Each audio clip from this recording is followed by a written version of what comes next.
Good evening, people. Good evening. While we're waiting for our special guest to join us tonight, I've just pinged him over the link, so hopefully he should be here soon. Hello, Lisa. Gillian. Good evening, everybody else. Oh, guys, I went for a roast dinner earlier on. We went for a carvery. I come back. I chilled for an hour or so. I fell asleep. Woke up 10 to 9.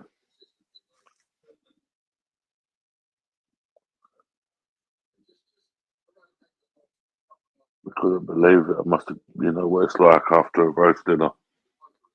Well,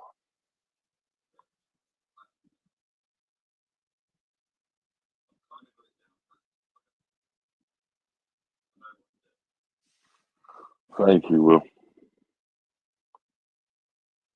I'm good, thanks, Ashley.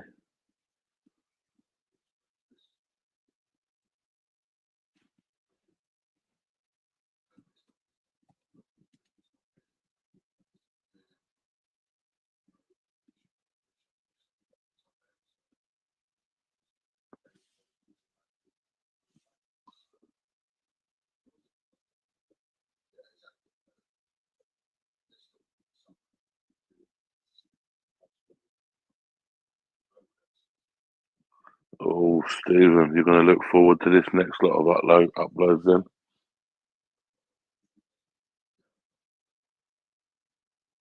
You're going to like this next batch of videos. I think the next 4 videos you're going to like. Next 5 videos you're going to like, I reckon.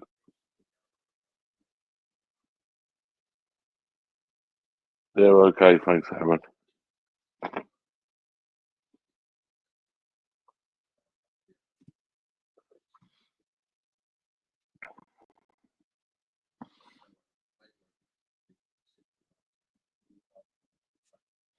So, do you know what? I haven't put none in. I haven't really put none into my members only page. But I can tell you this. We got 137 members in the month of May. So, depending on what time we finish this, no, I'm not going to do it tonight. Tomorrow night, I've already downloaded all of the people's names for last month, so they won't be able to sneak in now. So I downloaded the names, and tomorrow night we will do our raffle, and somebody is going to win. So here's our first guest. I want to say a big hello and welcome to. Hello. What's going on, brother? How you doing, Danny? Mr. Danny Roscoe. I'm good. I'm good like that. Not too bad. How's you?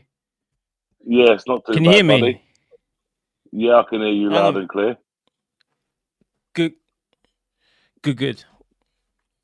Let me just sort this light out. It's just gone out. Give me 1 second. Yeah, go on, no problem.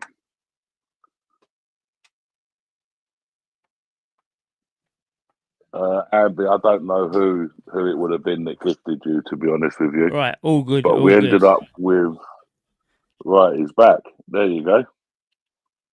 Mr. Danny Unfiltered himself. What's going on? So, what's going on? I thought, Danny, what I'm going to do something a little bit different on my channel. Yeah, go on. And I was thinking maybe, right, I'm going to get a special guest every week, somebody different, get them on, have a chat with them, let people find out a bit more about them, what they do, etc., etc. And I thought, right, now I've got to think of my first guest. And I thought, let's get Danny. Let's get Danny Let's get Why not? Danny. Yeah, why not? You know, and I just thought like, oh, I just thought it's something a little bit different. Let other people see other things, you know. Exactly. And that is my plan. But then while I was waiting, I was just telling them about some giveaway that I'm doing. So, like every month, one of my members, I will do a raffle on a live stream, Yeah, and like basically, they will win the money back. Basically, like all the membership money, you know. So they will just win it back. Somebody will just win it back every month. So that's good. um, Giving I it said back to the basically, people. That's what it's about, isn't it? yeah. So I said to them like it's I prefer it's up to them what they do with it. You know, it's their winnings. They can do whatever they want with it. But Mm. I'd like it to be like a food voucher. Um, like it to be like a clothing voucher or something. Do you know what I mean? Like Yeah, so everybody who was a member, they've all contributed to that for one person, whether they need it or not. Do you know what I mean? It'd be nice. yeah, of course. That's what I was. That Good was my idea. plans. That was my plans anyway. But that's enough of me. Now we'll get on to you, Danny. So I suppose how did it all start for you? Really, like all the yeah. Well, just tell us a little bit about yourself, actually. First of all, I reckon. Yeah, I'm Danny anyway, if everyone don't know. I'm an activist. I'm in the southeast of the UK in Kent. Lovely Kent, lovely places where they are landing and being taken on our money. But anyway, so yeah, I've that's it. I'm just a normal lad. Like, I'm HGV driver, and I was silent really until 2020. I was doing the Brexit stuff online only. I didn't need to. There wasn't a need to come out or anything like that. So I'm just growing up in my surroundings, kind of merging into it. So there's no there's no real anything really that I've done before what I was doing now. It's just a normal upbringing. And that was in like the southeast, yeah, like the Garden of England, really, yeah, Yeah, I was born in Watford, yeah, and then I moved down in Kent. So I was born in Watford, um, so that was grew up. I grew up there. So yeah, all in the southeast. But growing older, you've come away from the area, and then yeah, I've set up here for the last 15 years or so. yeah. It's nice down Kent. I was don't mind it. The Garden of England, actually, to be honest with you, well, Mm, that's what they call it on the signs. So it that's what it was. is. It's a beautiful place down there. I was at Leeds Castle over the weekend. Yeah, beautiful. Yeah, That's one of quite my a favorite places. It's beautiful up there. beautiful place. You know, like 30 quid or something for the year's ticket or something.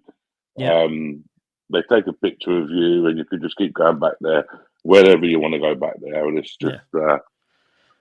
But they have events I as think, well. They have events, during, especially during the summer and that. And yeah, it's really, some of the events are really good. Some of it's adult events, some of it's kids event. Obviously, I've got kids, so I go to all of them really. yeah. Yeah, it's beautiful as well. Just when you go in there, it's just absolutely beautiful. I think I find myself, just like walking in amongst fields and flowers, and it's just, it's just nice. Do you know what I mean? Like it's just Mm. calm. It's just a very good You vibe, really, yourself and to be. nature. You yourself and Yeah, nature can't beat it. That's what they're trying to concrete over everything. That's what they're trying to, oh, there is a lot of land. There's so much land we've got. Look at the green spaces, but they're green for a reason because it's good for your soul, man. no, definitely, 100%. I agree with that. So you first started with all the Brexit stuff. You said, or Yeah, it wasn't even activism really. It was online. That's, you see, I've always been that kind of person. Or the person, obviously, I'm black face and I'm half caste, right? So half my family's white, half of it's black. But facing people will just say, look, he's a black fella. So I've always been that person to be having a strong right wing view, a nationalistic view. That's how mainly I've grown up. So when people saw me on Brexit, I just had a Union Jack, and they'd be like, oh, it's just a Union Jack thing. And my thing then would be to do a video. Bang, bang, bang, there's the video. And then they'll be like, oh, shit. Do you know what I mean? It's not the white, skinhead, tattooed person. And that was effective during the little groups that we had. Let's just say we're the group that used to go out and target the people who were pro Remain. What was it? Follow back, pro EU. We used to do them people, but that was it. It was all online. So that's where it started, and it wasn't really activism at all. But then coming into 2020, that's when the activism, on the camera first started, because Black Lives Matter came and dominated the world. I knew they tried it years before. 2013, they tried it. They had failed miserably. But what I've seen from then to then is a change in what they were doing. They were gaslight. It was kind of like they were gaslighting people and then putting pressure on them same people. So they would have the black saying, "Oh, you need to be doing this, you need to be doing that," right? And then it would be going to old middle-aged women, and then they would be talking to their friends, and then their friends would have to, because they didn't want to be cast as racist, would have to reciprocate. And that's what I was seeing more and more and more. People were strong-armed into supporting Black Lives Matter. And then I see on that side how the blacks were taking it, So that's when I was like, I need to do something here. Tommy came out with a video. He got, his car firebombed. He lost half his mates. And I was like, nah, now's the time. I can have that shock tactics of having people look at me, knowing that I'm on the right and I'm a nationalist, and I support, I support everything that Black Lives Matter doesn't. Do you know what I mean? So I could have a balanced view. I could give that balanced view.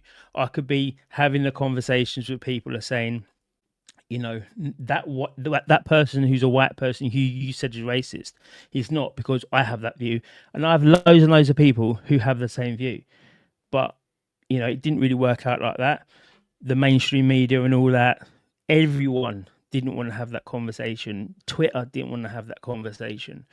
And then I met up with Tommy, and then I was kind of, he could see what was going on. He could see well what I was doing. And he kind of said, it's good what you're doing. Keep doing it. Yeah. So, like, we could go back a couple of steps, but like being a mixed race lad, growing up, probably a little bit difficult anyway. Like, how did that affect you, really, Danny? We're like to have them right wing views, etc. How did that affect you in other communities? As in with the blacks. Well, so growing up in Watford, right? So I was on an estate, and there was me, there was Khalid, and there was Pete, the store Basil, I think. I can't remember, but it was Pete. We called him Pete, the guy who owned the estate shop, and about 4 other families who weren't white. The rest of it was white. Okay, we didn't have any problems in there until we grew up a little bit, and then there was a bit of the BNP or whatnot. But it wasn't a problem, as in a huge problem with the people that we lived with. It was the people from outside. So growing up, I knew that there wasn't really an inherently racist thing, but I did know that people were looking differently. But of course, that's life. That's what happens. It's not like now when people are like, well, it's because of this, it's because of that. Obviously, my man would be like, listen, this is what it is. This is why I came to this country, because this will give you a better place, right? This is why my granddad took me to this country, because he's giving you a better place, right? He's giving him a better place. Sorry. So we've got to use it. Don't worry about what other people are saying. Just work on yourself and be yourself. And obviously, on the estates predominantly white, I knew some of the bigger faces in there, so it might have been a little bit easier for me. But even with Khalid and everyone else, it was kind of it wasn't a drama for them. But integrating with them, understanding we have the same, we have the same outlook. We were all skin. We was all doing the same stuff. When the police come down into the estate, we all had the same problems. Right? It wasn't even a color thing. So I never had a kind of color situations. What they're trying to say now. Clearly, yes, there was tensions. Right, but it's one of those things. Sometimes you can walk down the street with your mates, you can bump into someone you don't like or they don't like, and it can kick off. That's life. Oh, that's life how it was anyway, how I was growing up. So I don't Do think you it know was a what? problem. The bigger problem I had is now with people who are black. That's the biggest problem I have now, not anyone else. Yeah. But go on, sorry. No, I was going to say, do you know you saying that it was like very similar to where I grew up, really? Mm, Um, like there was a few black lads, mixed race lads, um, never really like in our area, we never really see racism. Really, it was only mm. when we started going out. Once we got to about maybe 15, 15, 16, and 16. Yeah. we started venturing off and we started going to different areas. That's when we probably really more experienced it in them, not like us, but like myself, but witnessed it in that kind of respect. You know what I mean? Like, and it was,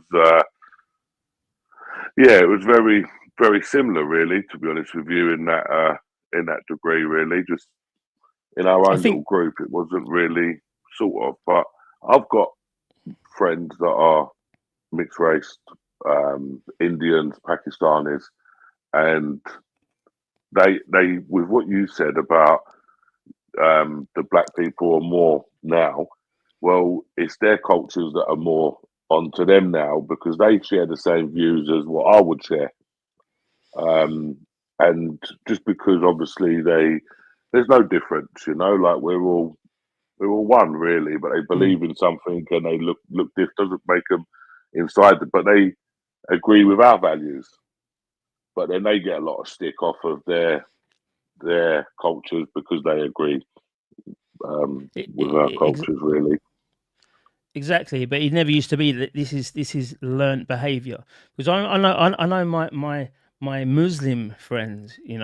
I know them when they were skipping the mosque on the Friday. They'd be having to hide from the bus that used to go around and try and get them, like the mosque bus or whatever, right? And they were saying, Mm, what, these lot are typicals. I'm not typical, right? They used to call them TPs. I'm not one of these people.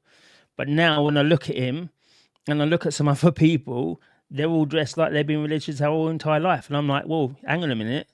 Up until we were 25, I know exactly what you was doing and I know exactly who you were doing it with. And you weren't a religious person. So mm, this is learnt behavior. yeah, Somewhere down the line, it's been learnt that if you do subscribe to victimhood and isolating your communities, if you subscribe to that, you can then claim victim, and then what you can do is get a lot from the state, from just public perception. You can do that, and yeah, people are doing it. That's why when I do it, the blacks, they hate it. Right, they literally come out and we're gonna stab you, we're gonna kill you, we're gonna do this, that, and the other, because I'm exposing what they're getting. I'm saying it's yeah, easy. I could go into multiple places. Like, I've done a few job interviews, fake ones, and giving the worst, giving the worst stuff, the worst thing, but saying on it you're black to see that I can do it. But obviously, people know me now through what I'm doing, and it's kind of, they're not taking the bait. But I know I could get someone else, and I might do it with someone else actually, and give the worst CV and not have any of the qualifications, and I can get them the job, because that's what yeah, it is happen. That's what's happening at the moment. You just got to find the right area that's wanting the right people, and bang, you can do it. We used to do it yeah. No, back in the early 90s. Positive discrimination has been going off back from then. I had a job at Southern Water. I didn't have the qualification. They needed a few black people. Now it was more majority white in my area, so I could get that job. I knew that. I knew I wasn't qualified, but I still went there and got the job for a couple of weeks, and then realised it's not for me, and disappeared. Yeah, but just to prove a point, really, for your Yeah, I could. own, just for your own work. You know what, like for what you do on your channel, etc. I suppose. Yeah, exactly. But that's going to go on the back burner for the moment because there's a lot worse things what's going on, which people like you doing a good job at exposing. That's the pressing issue at the moment. I think more than anything else, we have to curb that Ooh. because obviously we had 1,000 people into yesterday. Well, we had like about 12, just under 1,300, I think it was yesterday. Mm. So the equivalent to, let's just say, a small village, really. A small little countryside village. Well, it's Gillingham Football Club, isn't it? They get less than 1,500 people going to see them. Yeah, I think it's not a high turnout, so it's a normal town football club full. That's probably, or maybe not Gillingham. They're quite big, but it's more than Maidstone, yeah. United will ever get. When you and spending like £1 billion a year on benefits for these people as well, it's just crazy. Yeah, Exactly. And that's where I it's feel my skills can come in because we can have that debate. We can. A lot of people don't want to have the debate, and there's things that can be proven by it. Like, there's a lot of people that don't want to have the debate, but they wouldn't mind. They don't mind sharing some content from me, and then that debate opens up. They realise who's on their friend list, who is friendly towards the cause, and who isn't, without saying a single word.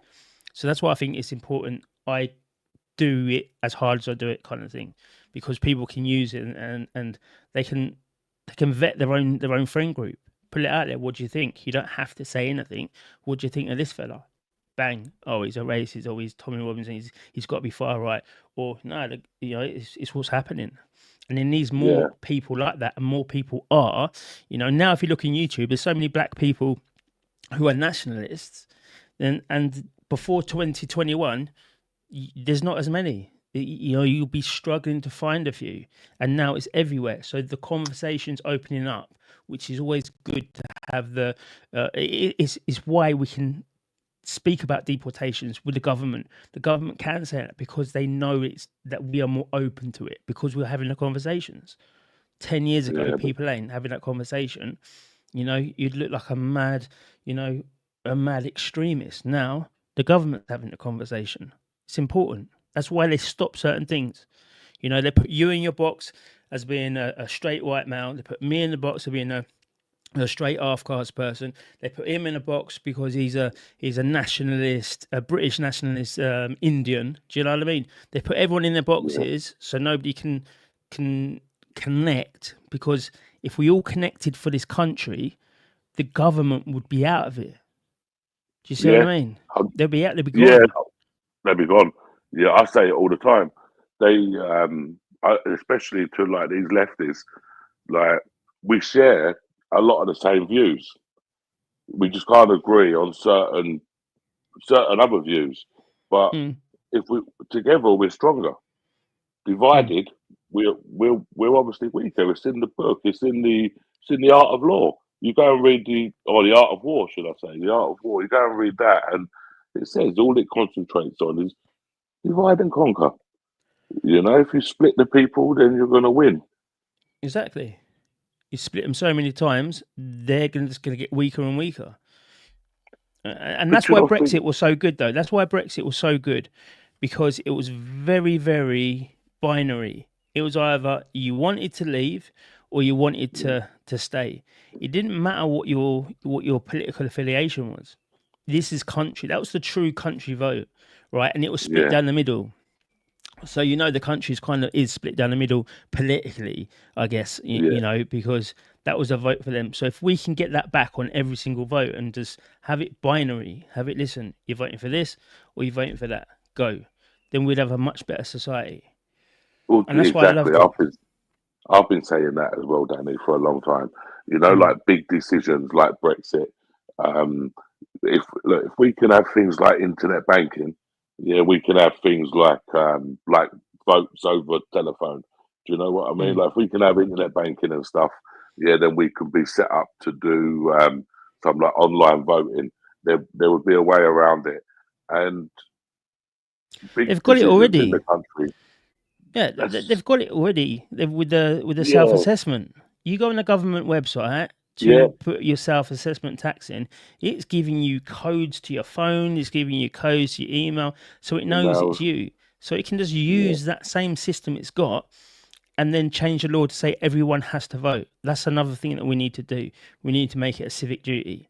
The civic yeah. duty is to vote. Otherwise, you don't get your benefits. You don't get, a favourable a voting record or whatever. Do you know, it needs to be a civic duty. It needs to be a day off as well on the voting days. But you're right. Every single major decision should come back to the people. We should have to vote, and it's got to be, to make it legitimate, it'd have to be like a 60% turnout or a 70 or 80% turnout if we didn't make it mandatory.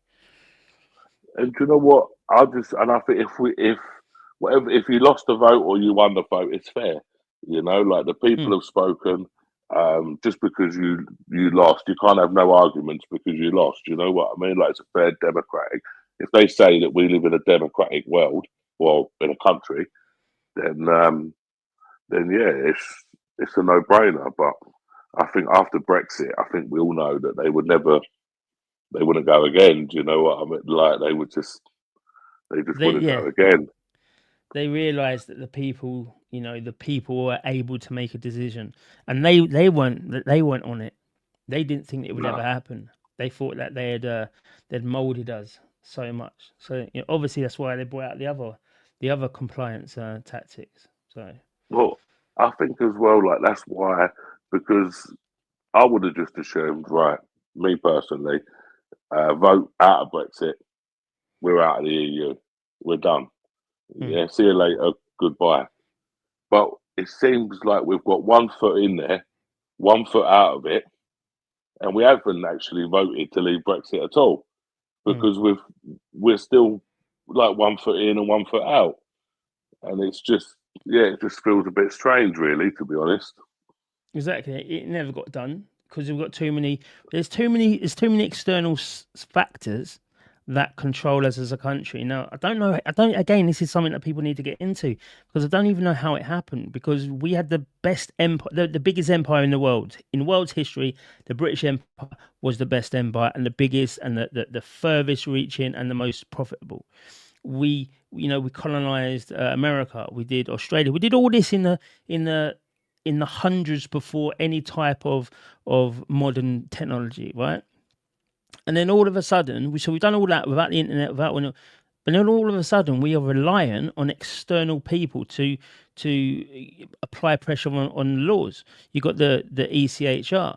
We could never just say, listen, we're not doing business with Brexit anymore. We're gonna have 6 months, closed borders, closed economy, and then we'll start redoing it again because we want new trade deals. We couldn't do that because of that trade deal or that international law or the ECHR. So we've got all these people that still control us. Why and how did we give that power over to them? So no matter what Yeah, we do today, no matter what we do with stopping the boats, no matter what we do with mass deport, we can't do it until we fully pull out of all these little, bureaucracies and these little international courts or these. No, we've got to get out of all that first, and we can't do it because we've got a House of Lords and we've got a judge. We've got a judiciary system who would never allow that anyway.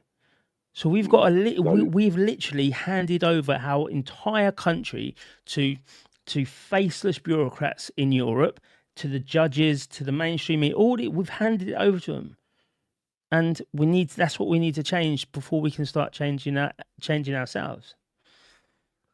you see, I think with the EC, we can if he calls a national emergency.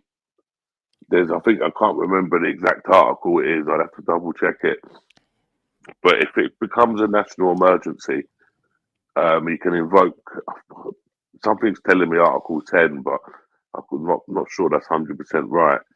Um, but there is an article there that he can evoke to stop the boats. We can stop it. We've already signed a treaty to say that this stuff shouldn't happen. It's the United Nations Lost at Sea Law of the Sea Treaty, UNCLOS. Yeah. Now that says we can, we have control of our territorial waters. We can extend that control of our territorial waters, 12 nautical miles, which means from here to France, near enough, at the shortest passage where they do use it as a crossing, we can take full control shore to shore.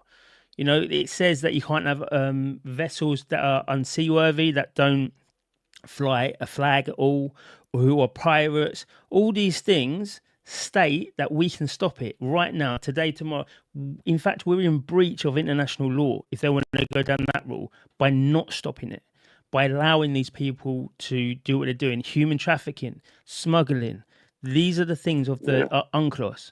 There's like 120 different sections, and about 12 of them sections, the main parts, are about stopping what's going on now. So they can do it. It's just we haven't got the people who will do it. And we're getting gaslit every single time. Now it's reform. Reform are the people that are going to do it. Well, they haven't done anything. They'd rather bring out a crypto bill than the mass deportation bill. Then you got Rupert Lowe saying, look, I've got the mass deportation bill. Fuck all of that. Just get somebody who can do it to say, this is how we're going to do it. Vote for us. And people just need to say, do you know what? We'll hold you to account. Yeah. But again, they're not scared of us. Right. They need to be scared of us, the government, to do anything. You notice your local MPs, none of them have got offices anymore. They all work out of Costa because they're scared of the people because of what's been going on. That's power right there. When their decisions they make and they think, do you know what? That's going to annoy my constituency.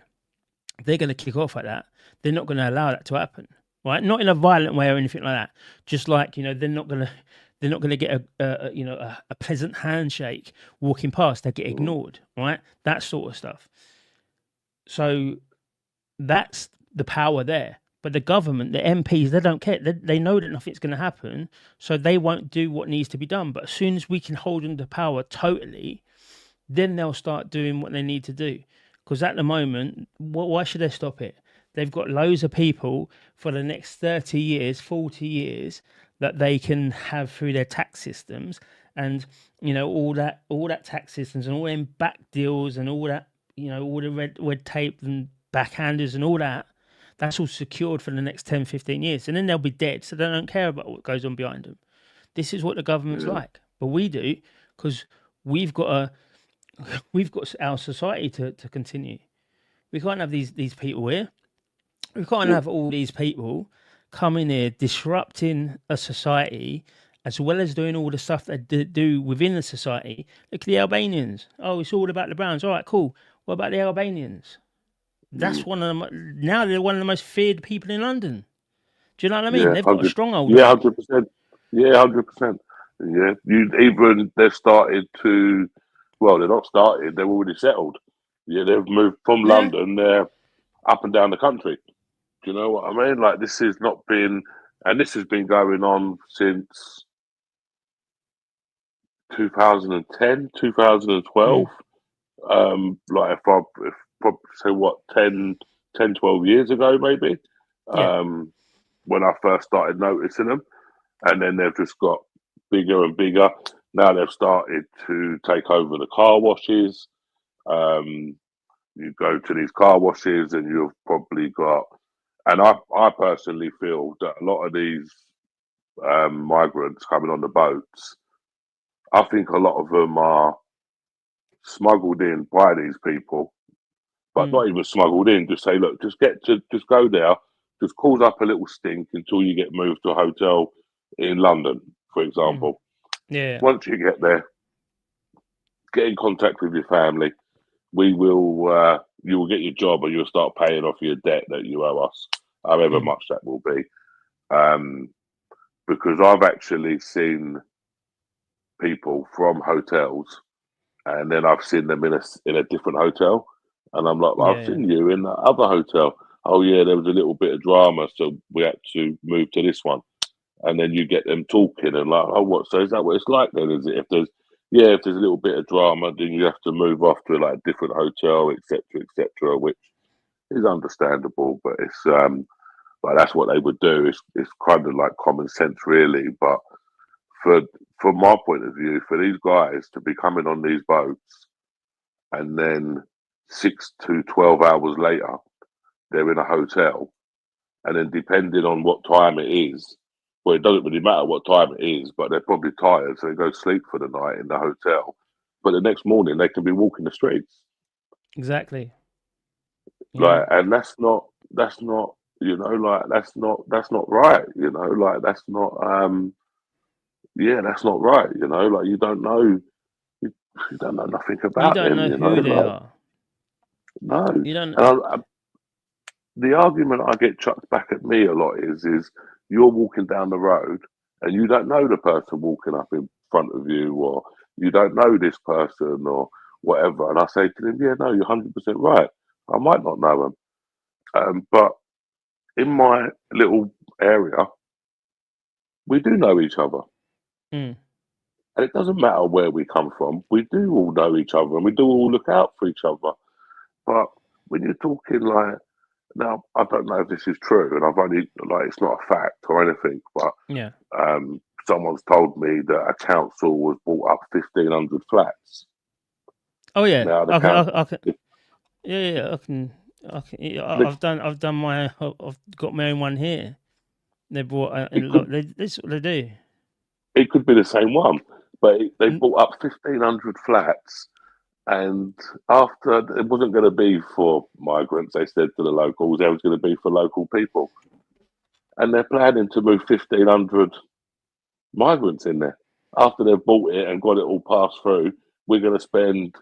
So if I have this right, and I'm saying this correctly, but the council are going to be spending my council tax money on buying all these flats. Well, they're probably getting a loan actually and getting themselves into debt, yeah, to actually buy it. But they're getting themselves into debt to buy migrants so they can get more money from the government, and they're going to dump 1,500 into a town. And you think Yeah. that's just unbelievable. And that's not integrating people. That putting 1,500 people together is not integration.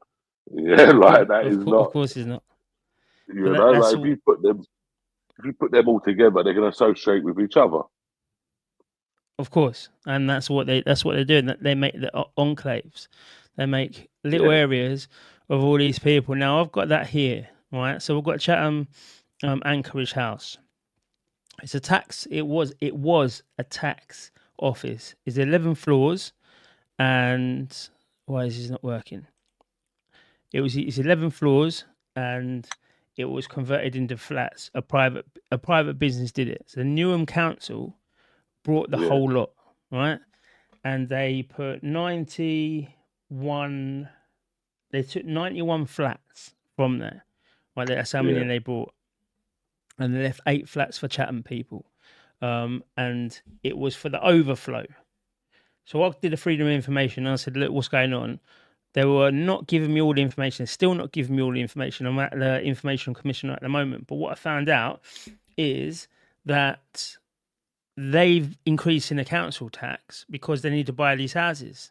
So what they're doing is they're spending £360 million on buying houses in Redbridge, in Chatham, and Braintree and Essex yeah, to get their people, to get the homeless problem.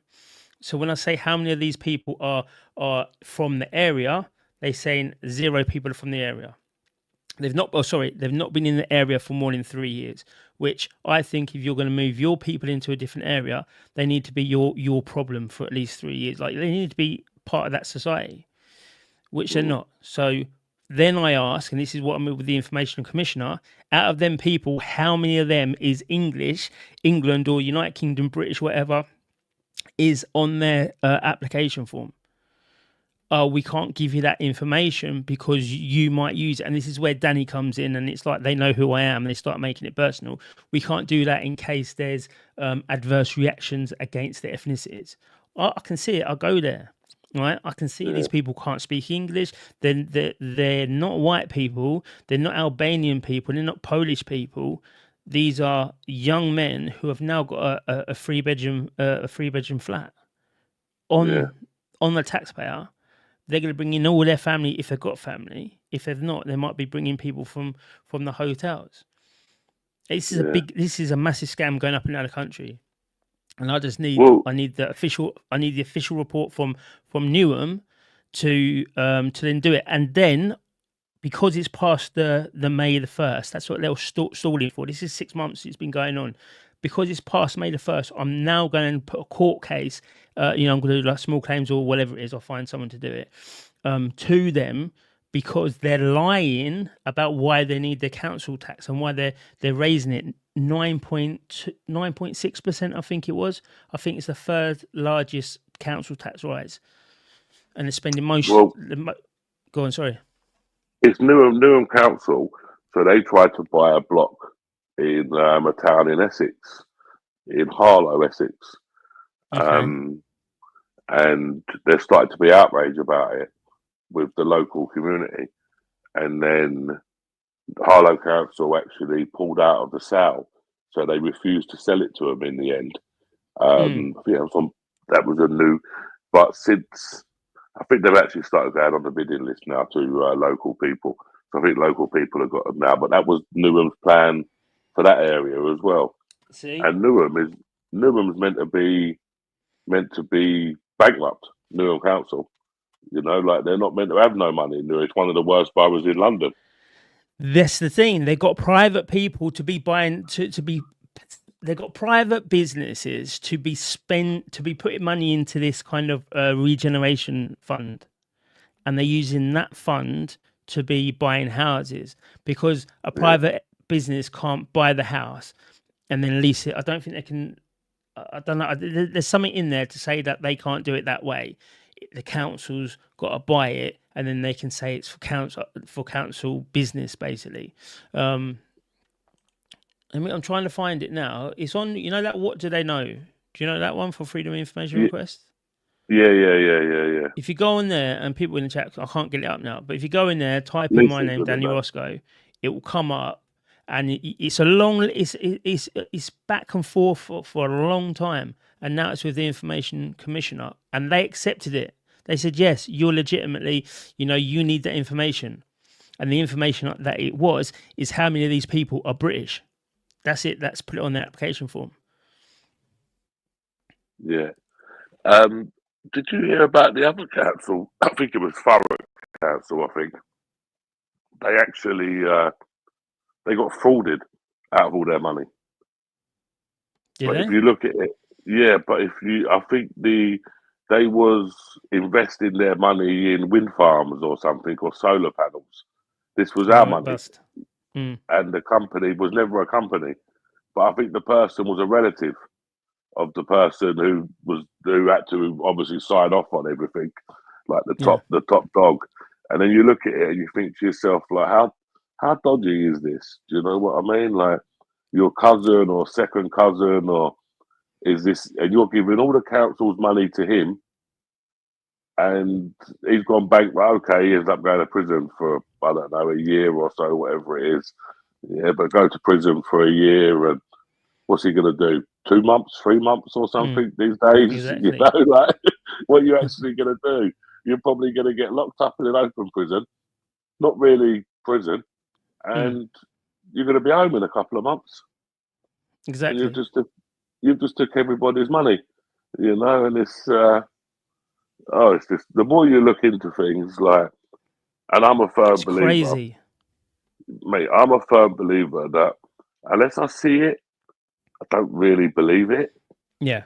and it and it's how I got into these hotels really because people was telling me about them, Mm. and I was like, nah, it's not true. Yeah, and they was like, no, watch these videos, and I said, no. I said, listen, they just probably spin a narrative, yeah, to make it look like this. Do you know what I Mm. mean? Yeah. No, you don't know. I said, oh, I don't know. So anyway, I ended up going to one of them, and what I witnessed in one of the first ones that I went to, I couldn't believe it. Yeah, and I just thought to myself, do you know what? It's actually true. All right, they're not sitting around in luxury hotels. you're Mm, sitting around in like 3, 4 star hotels, which is still good compared to what they come from. Very good for what they come from. exactly. But I'm looking at signs and I'm like, right, there's the people's meal times, and if you're hungry during the day and you want any snacks, just give reception a call, yeah, and we'll bring them up to you. Well, that's room service in my mind. Yeah, like that's what. Exactly that. And you know what? I don't. I've never ever been to a hotel. No, I have. I'm lying. I have been to a hotel. Yeah, but I haven't been to very many hotels where I could ring downstairs and turn around and say, "Oh, I'll have a cheeseburger and chips, please," and they're going to come and bring it up. Do you know what I mean? To your room. I think Exactly. like most hotels I go to, they've got a vending machine downstairs, and you've got to get change, or you've got to, nowadays you can use your card on the vending machine. But most hotels I've been to have been like that. So then And I was looking around these places, and I thought, you know what? It's actually true. You know, like, and then the more I see, and then yeah, the more I see, and I was like, this is unbelievable. You know, yeah, like this is actually like, if someone had said to me, well, even now, someone say to, I know it's true now, but I know there's over 300 of these hotels in the country. mm, Three fucking hundred. Yeah, like that's a lot of hotels. That's a lot of hotel rooms. And I just, exactly. You got to look at the room capacity versus what we've got, and then you got to say, right, all right, cool. There's 34,000 people come in last year.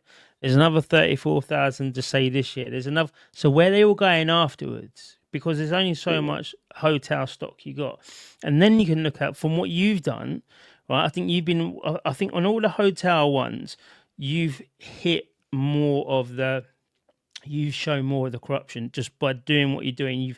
You've had a huge impact in the hotels because you've got the Uber driver, and let's just go to the Uber bikes, right? I know you got like yeah, you got 5 6 things that are massive that should have been everywhere by now, right? Like yeah, the media people, the big media should already be on all of this, right? But the Uber one, now, that hotel, if you go back there today, I bet it's still the same, but you've shown that illegal practices were happening. The guy's working illegally in some capacity, right? yeah, That's what you showed. And there's no government people out there that shut it down. Not even Robert Jenrick now, the bad boy of the Conservative Party, not even he has gone there to say this needs to be shut down, of my understanding. And that's where the true corruption is. When you we see the that people, video? huh? That video, that Yeah. video makes every video worth, every hotel I go to, that makes it worthwhile. That one video, Mm. when I look back on that one video, particularly, and that makes it worthwhile for me. Even if I went to another 10 hotels and did not get a sniff of anything, Yeah. that one video makes that them 10 worthwhile for me. Do you know what I mean? Because we found it, like we've not just seen bikes outside locked up. We've not just seen Uber Eats bags on the bikes outside these hotels locked up. Mm. We've we've seen it. The guys coming out of the hotel, the manager slash lawyer slash whatever she was, yeah, was her reaction to me questioning her. She was clearly complicit. She knew exactly what was going on. That's why she went silent and started Exactly. stuttering because she realised that, hold on a minute, she could get, well, she should get in trouble. Do you know She what I should mean? get. Like, She should be. She's facilitating it. yes, like she is actually, and then for him to turn around, and his first thing, I remember this video, and his first thing to me was like, "Are you the police?" Yeah. And instantly, I'm thinking, right, you've had police dealings before, yeah? Because why would you think just a white person like is a coming to talk to you is a police officer? Do you know what I mean? Exactly. Like, like you've had police interactions, um, and I call it the power of the Benson Silver because it just put him at ease straight away. Like the cigarette, and he just told everything, and I was like, okay, do you know what I mean? Like Mm. we've actually see, I made a mistake on that hotel. and I have been back there since. I've been back there at different times to Yeah. see if I can just get them on footage. Because my next goal was to get them at the hotel, follow them to where they're going from the hotel, Mm. watch them get a delivery, watch them take it to Mm. the people's house, then watch them leave the people's house. I was contemplating then whether to knock on the people's door straight after and just be like, look, you do realise that an illegal immigrant has just delivered your food. Yeah. Um, blah, blah, blah. But then I thought, these people would probably be eating their Chinese or Indian or whatever they're getting. And I'm just going to disturb their dinner. So I thought I probably won't do that, to be honest. But I will follow them anyway. So I've been back there like a few times to see if I can see something. But they've got a back way, and when I went there the first time, it was actually open. Yeah. But then when I see the back was open, and I thought, that's all right. I'll get in there afterwards. I'll go straight through the front. And then when I come out, I'll do my little walk around and see what I see. But Mm. once they obviously knew I was there and inside, their place went into lockdown. And every day, not every day, but every time I've been back there since, it's been in lockdown. But or the back of it's always been locked up. But Yeah. Yeah. I've got a lot of emails regarding that hotel from residents that live there, and the Uber bikes are not even okay. They're the problem, but the back of it is like a courtyard, Mm. and the noise. And I've got videos. I've got like they've sent me videos and been like, "Look, can you get this? Can you get this out there?" And the noise that's coming from that place It's is incredible. it's incredible. These people in their houses with the windows closed, and you can hear people screaming and shouting. And Uh, they've been complaining and complaining to councils. Councils don't care. They're just letting them get away with it. exactly, and that's the softer side of immigrate of what's going on, because they don't care about the communities. They don't care because they're just caring about themselves. They know, that they've got their own mission that they're going to do, whatever it is, right? If it's just to be here, get a house, and take as much from the system, and then go back to their country, whatever. But that's the soft bit of it, because that now the residents can't do anything because they go to the same council that has approved this hotel. So the council's not going to do anything anyway, right?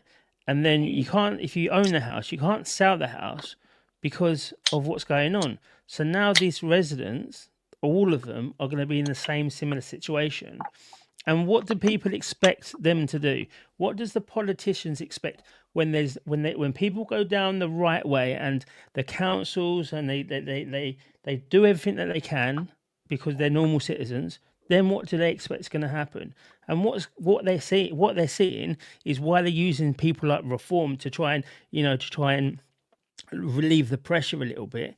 Is people saying, I'm not going to, I'm going to stop being a nice, I'm going to stop doing my civil duties because you lot have stopped. You're not giving me the stuff that I need, and I can't change it. So we're all going to get together, and we will then make a bigger noise, which will be either not voting, or it'll be withholding the council tax, which then declines the area even more. And it's just this Yeah, huge cycle. But, again, it comes down to the governments and councils knowing that people are not really prepared to be doing that yet. And by the time that people are, they'll be out their job anyway. These people have been moved on to all these houses. And do you know what? As long as their family's all right, they don't really care about people. And that's the problem with the UK at the moment, is we haven't got a society like you said earlier. You know your area, I know my area.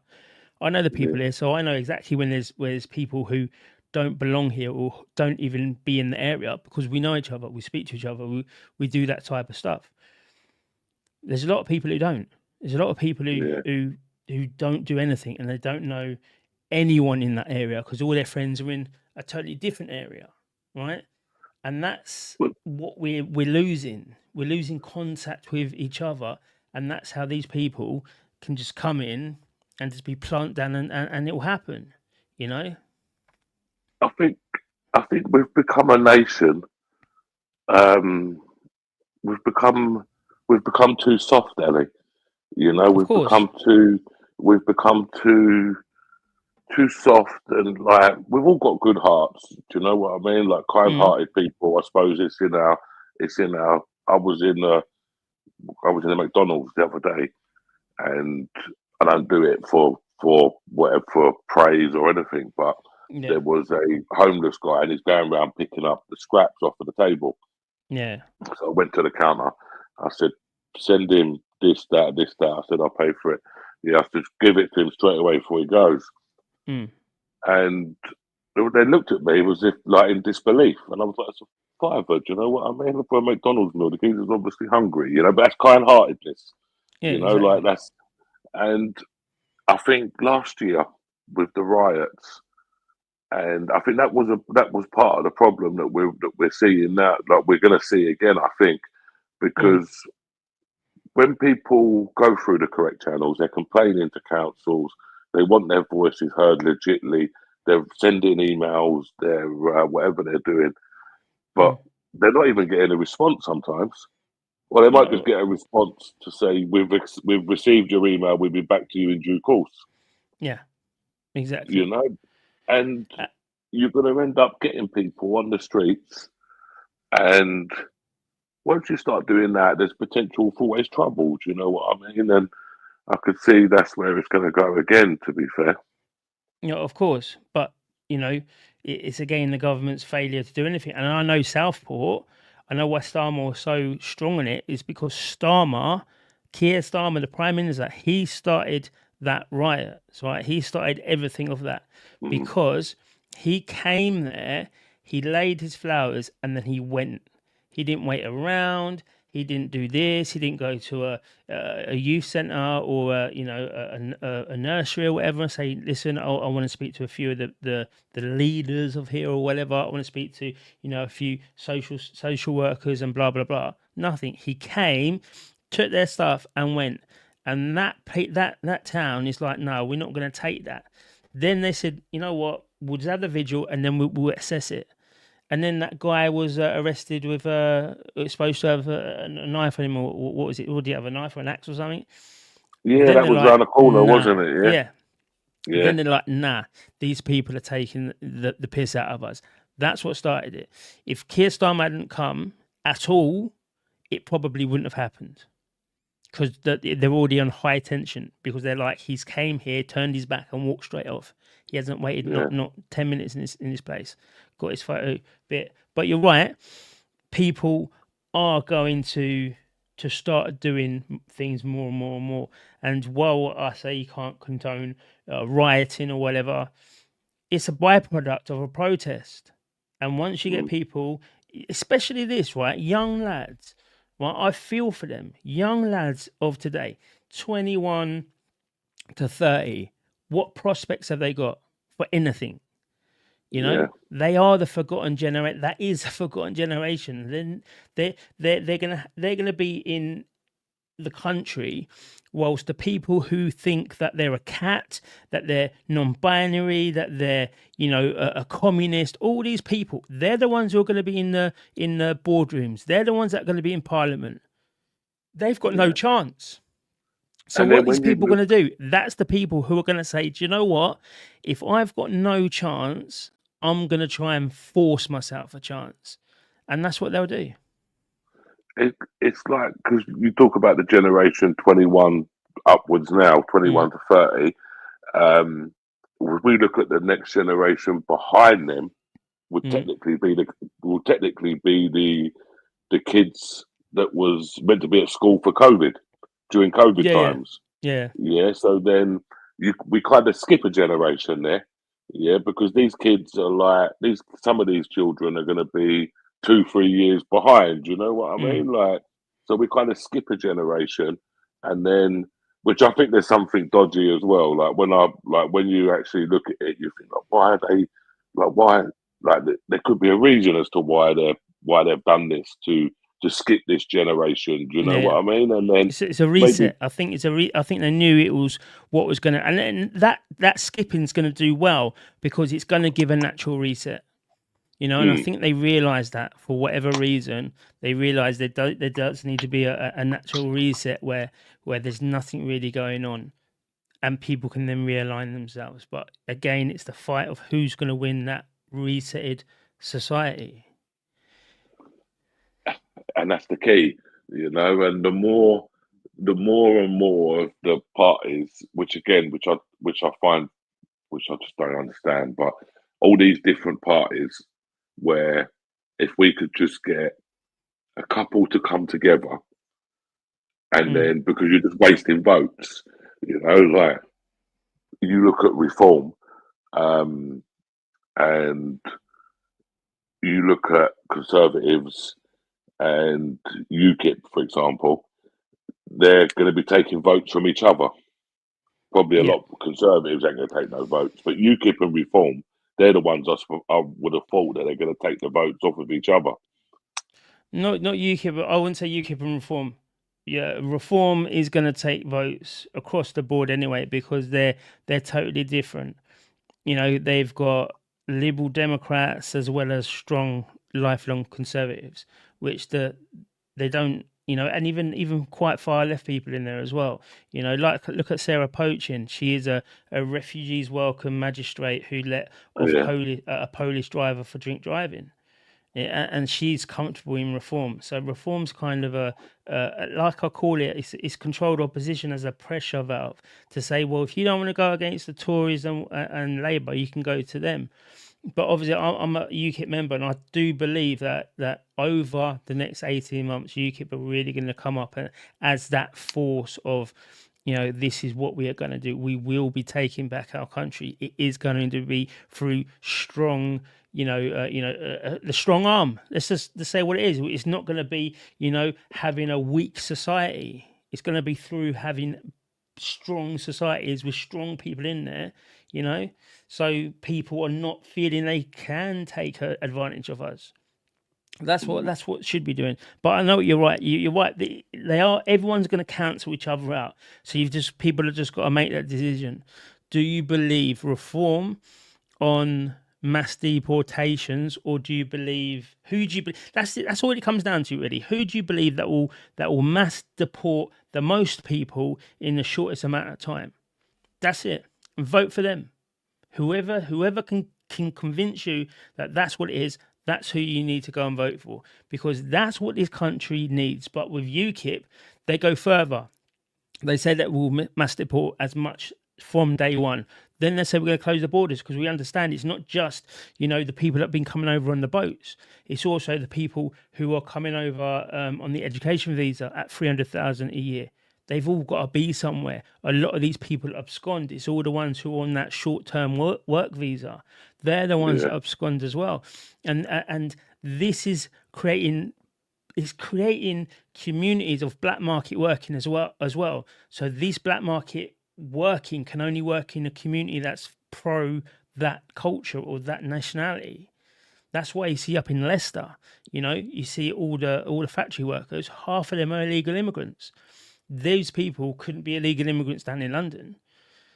So this is where you make enclaves of different cultures from our own. And that's how, if Leicester and Coventry merge together under one ethnicity against, that's not white English, then you've got a problem, because that's a whole lot of people that have just merged together.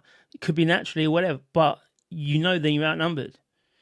That's what needs to stop. It needs to be, you need to have a full reset. So I do think that the right is going to cancel itself, but then you just got to look at the individual people there and say, do I trust that that's what they're going to do? Because it's if you vote for Reform, you never see them in power.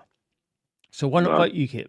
Why not try someone who is going to be there for the people? And I'm one of the people as well. I don't want to do these posh, you know, privately educated kids, right? I'm not going to have them tell me, a HDV driver who you know carts up lorries of stuff from Dover all around the country.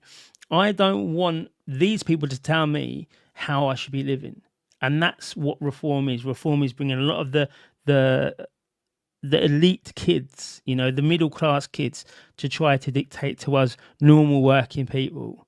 So I want to see more people like me into UKIP or a party like UKIP than the elites in reform. If See, that makes any sense. yeah, no, 100%. Yeah, because I've always said similar. Yeah, right from my 20s, I think. Um, Mm, I don't feel that these rich kids coming from these rich schools, private schools, Eton, etc. They are the Conservatives and the Labour parties, and they're having these debates with each other from an early age. They're friends, yeah, really. Do you know yeah, what I of mean? But course, they're just having these debates from their school times. They're learning about this sort of stuff. They've never really experienced the real world, really. Like they've never ever had to. They've never had to wonder the next, like, tomorrow morning, what they're gonna have for dinner, like where they're gonna get dinner from. Do you know what I mm, mean? Like it's never been, and I've been in that situation where I've looked and thought, right, next week it's going to be a problem. Do you know what I mean? Like they've never actually been in that situation to be able to know how these people feel, and there's a lot more people that have felt like that than there is rich people in the country. Do you know? Like, well, I would have thought so 100%, anyway. To be fair, and 100%.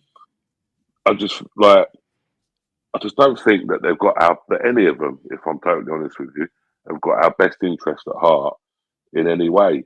Like, and I think a lot of people, including, well, myself, including a lot of other people, probably kind of lost faith in the way that the system actually works. Um, and when you talk about a reset, I think like a reset is probably the whole board needs to be reset. Like it needs to be, it needs, yeah, it just needs to be restarted again. Like we're living in a different world now from when from when this, like, Parliament, etc. stuff was all set up. Like we're in a different A different totally world different now. world. A totally different Like, world. That world, yeah, the peasants were coming into London, where they had to bring up Tower Bridge or London Bridge. You had the peasants' revolt was coming in, was burning the courthouses. The Ritz, I think, yeah, or the Ritz or the Savoy was one of the courthouses that were burnt down. Right. This is what we did when these laws were implemented, and now we've got a democratic parliament where they've written the people out. There's nothing we can do. We no, literally couldn't, and do you know what the mad thing about it is? Even if we had a revolution, right, we still couldn't get them out. The only thing that could get them out, right, is some mad type of revolt that wiped out everyone, right? That's the only reason you could do it, because you're always going to have another level that's not being wiped out or not being under your influence, let's say, who will then say, well, that law, that law is state, so you can't do that, or you can't be prime minister because of this law, or you can't have that yeah, political party because of this one tiny little law, but it's been written there and it's written out one of your rights. So there's nothing we can do. So even politically, maybe it's a bit of an impossible situation. And that's why that natural, like it is, that natural reset needs to happen. But we need to educate the kids enough to make sure that when that point in time happens, there's more people that are clued up with the society, with what we want, because it's easy at that point for external forces to come and wipe out everyone. Do you know what I mean?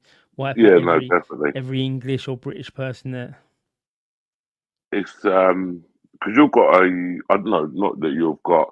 There's a protest coming up in, I think, the end of this month. I think 28th of June. Yeah, Yeah, 28th. Yeah.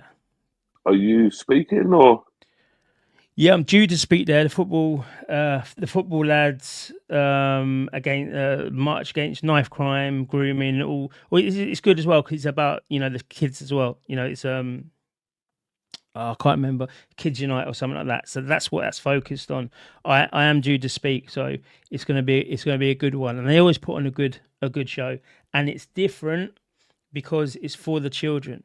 You know, this Yeah, is we all talk about it all the time. We're doing this for our kids. We're doing that for our kids.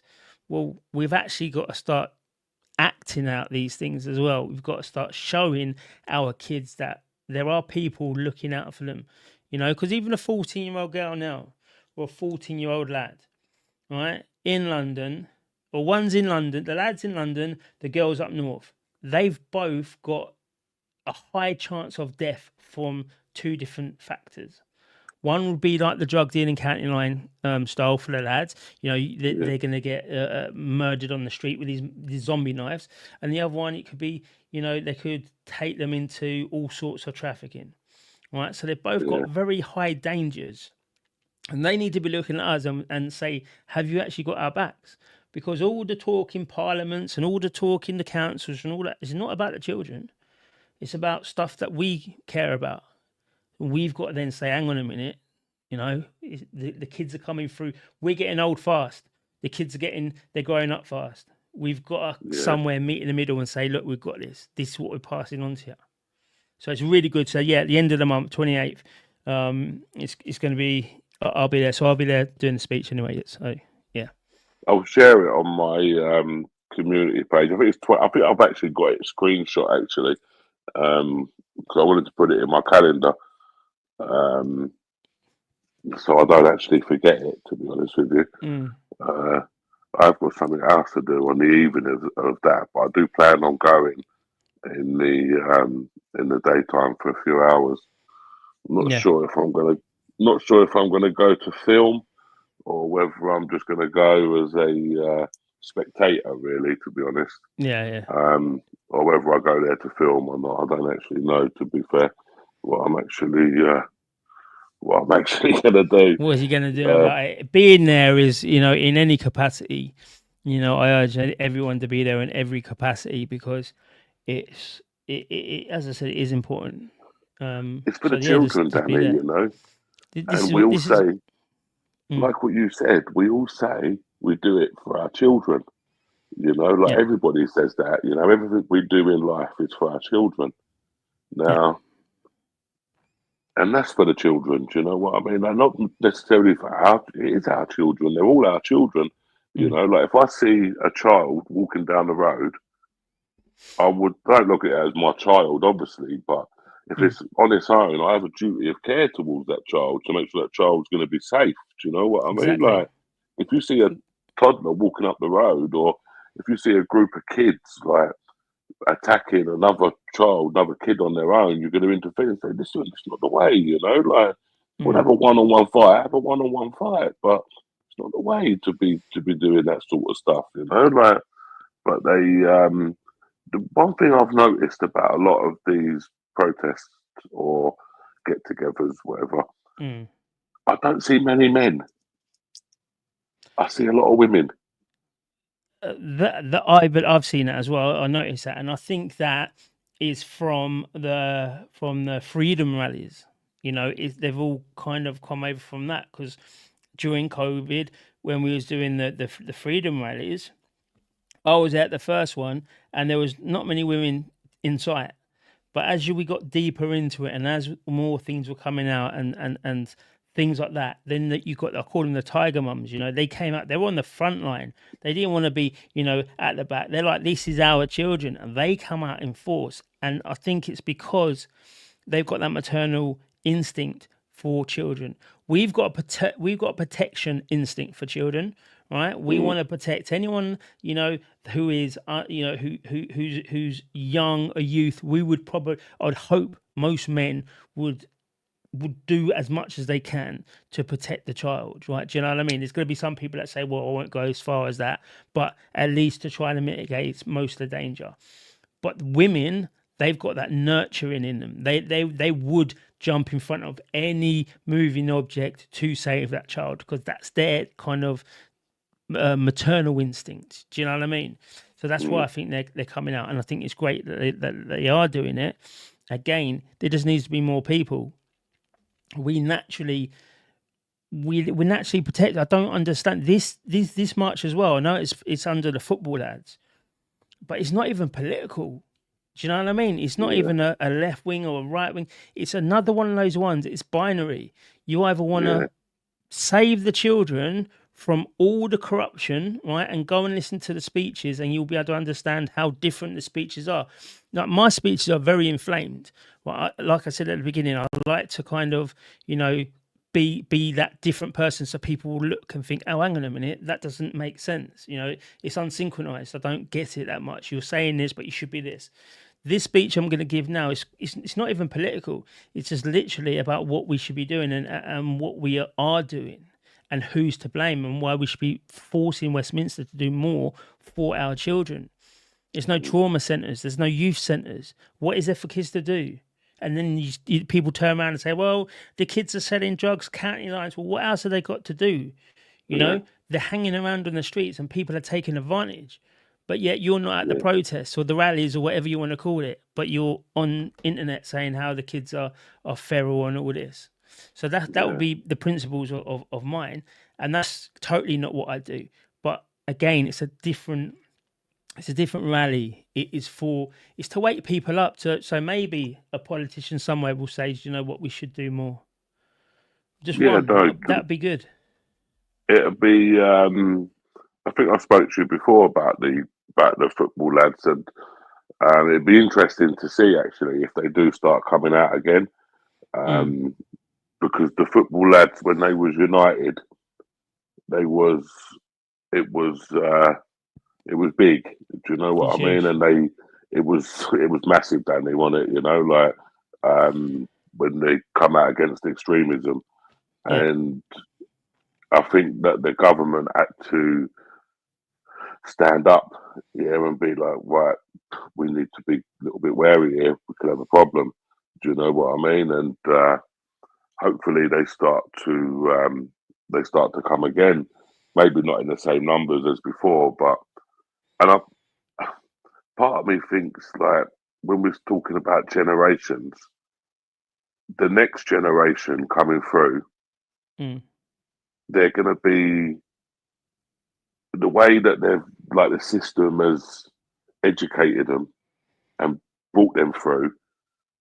They're not going to align themselves with that. Do you know what I mean? Like they've made now the average working man work his fingers to the bone, pay his bills, have nothing left, Mm. be debted up to his eyeballs, like like mortgaged up the lot, and then he can't really have that voice now because they can just slap it all away from you in one click of a finger. One go. And that's where they You want. know, That's where the like government want you. That's where they wanting this generation. That's where they want everyone. yes, You can't say a single thing because we'll take away your work. And if we take away your work, you can't pay your mortgage, you can't pay your credit cards, you can't pay your car on finance, and all the other things that are on finance because you know that's what you've done. You've kept up with the Joneses. So you're going to be quiet, even if you hate it, it. You're going to be quiet. You know, yeah, and even that's how they down to want your you. phone. Uh, Yeah, that's exactly. exactly what they're like, and I just yeah, it's a shame really, you know, that they've that maybe what 10 years ago we didn't foresee because we know nobody can predict the future. Yeah, but Mm. it's just a shame that we didn't foresee what was lining What's up for coming us. ahead? Exactly. But we should now be able to we should now be able to see that what's going to be coming up for us in 10 years time from now. Yeah. And if we can look back on the previous 10 years, we should be able to have a rough idea. It's not going to be good. Do you know what I mean? And like we've got that new law coming in soon. Well, we might have the respect law, Mm. the antisocial behaviour respect law. Now, Yeah. if this gets passed through, which it will get passed through, yeah, 100%, because they're all aligned with themselves anyway, these government people, and they don't want us to have any say against the government. And they bring this in, and that's it. You know, all this is finished. It's finished. You Exactly. know, In one foul sweep, it's finished. It's yeah, gone. And you see, talking about generations, this is why a lot of the people you're seeing now are saying, well, I'm going to go to Dubai. I'm going to Cambodia. I'm going to Thailand. All these places where they can have 300 quid a week and it'll be and they'll be living nicely. living good. So whilst they're leaving, this is the problem. Whilst they're leaving, the people who can't leave are not leaving because, like they're complicit. They're debted up to their eyeballs or whatever. They're the ones there. Then you've got the illegals coming into the areas, and then you're going to say, okay, there's going to be social tension, and then they're just going to bring in the respect laws. So if you are what they would class disrespectful or anything like that to the new arrivals, then you're going to end Yeah. up in prison. That shuts up a lot of people. It is crazy. It's like they want the country to be a transitional country with no borders, where everyone's going to come in and out, draw a bit of wealth in and take a bit of wealth out. That's what I believe that they want for this And we country. can't leave. The problem is we can't leave, because if we want to go to Thailand, for example, Danny, Mm, and we want to buy a flat or we want to buy a condo or whatever we want to buy, mm. we can't buy it. We have to buy it with a Thai citizen. A Yeah, Thai citizen must own 50% of it. You go to 51%. the or 51% of it. If you go to these other countries and you want to do that, you want to like reside. We can't reside there. They Like got it the right. government. You're They right. don't allow it. And you sit there and you think to yourself, like where have we gone? Where have we gone so wrong? And like in the next couple of weeks, the videos I was like me and the guy that I go out with, Laudits, Mm, um, and I'm so pleased that he was actually with me here on two of these occasions. Would have mm. been over the moon if he was with me on the third occasion as well, but he wasn't. But anyway, you talking about like respect laws, we're going to kind of show it in these next lot of videos where Okay. I was I was accused of an assault, common assault. The Yeah. police officer just come straight through the bush. Stay where you are. You're under arrest. There's your What? rights. And I'm like, whoa, whoa, whoa, slow down. Yeah, like I've got this on body cam. Yeah, I can show you the footage. Yeah, Like, yeah. if I'm happy for you to de-arrest me, and I'll show you the footage. And if you think I still need to be arrested after, then arrest me again. But I just don't want you Mm, to get in no trouble. Do you know what I mean? yeah. But no, no, no. They want to keep me under arrest. I showed them the footage. They all agree that no assault took place. Yeah, Yeah. no assault took place. So they de-arrested me. They let me go. I went to me and Laudits. We went up to get a bit of lunch, Yeah. discussing our next move. Decided we was going to go to another hotel. So we went to another hotel, and we managed to get separated. Um, we were separated. He went one way, I went the other way, but it was a calm place. So we both knew that we was okay. Do you know what I Yeah. mean? Like Yeah. not like we left each other. Well, anyway, I've come around. A security guard has assaulted me twice, physically assaulted me twice. Oh, Um, he has to be restrained by his colleague for about 2 minutes, physically restrained. And I'm just standing there at this time saying, "You're fucked." Yeah, because you know yeah, what? yeah. And this goes against everything I believe in. I do not believe in helping the police whatsoever. Yeah. Mm, I grow up in an era where you don't help the police. Yeah. You don't exactly. you don't help them, simple as. But I thought, you know what?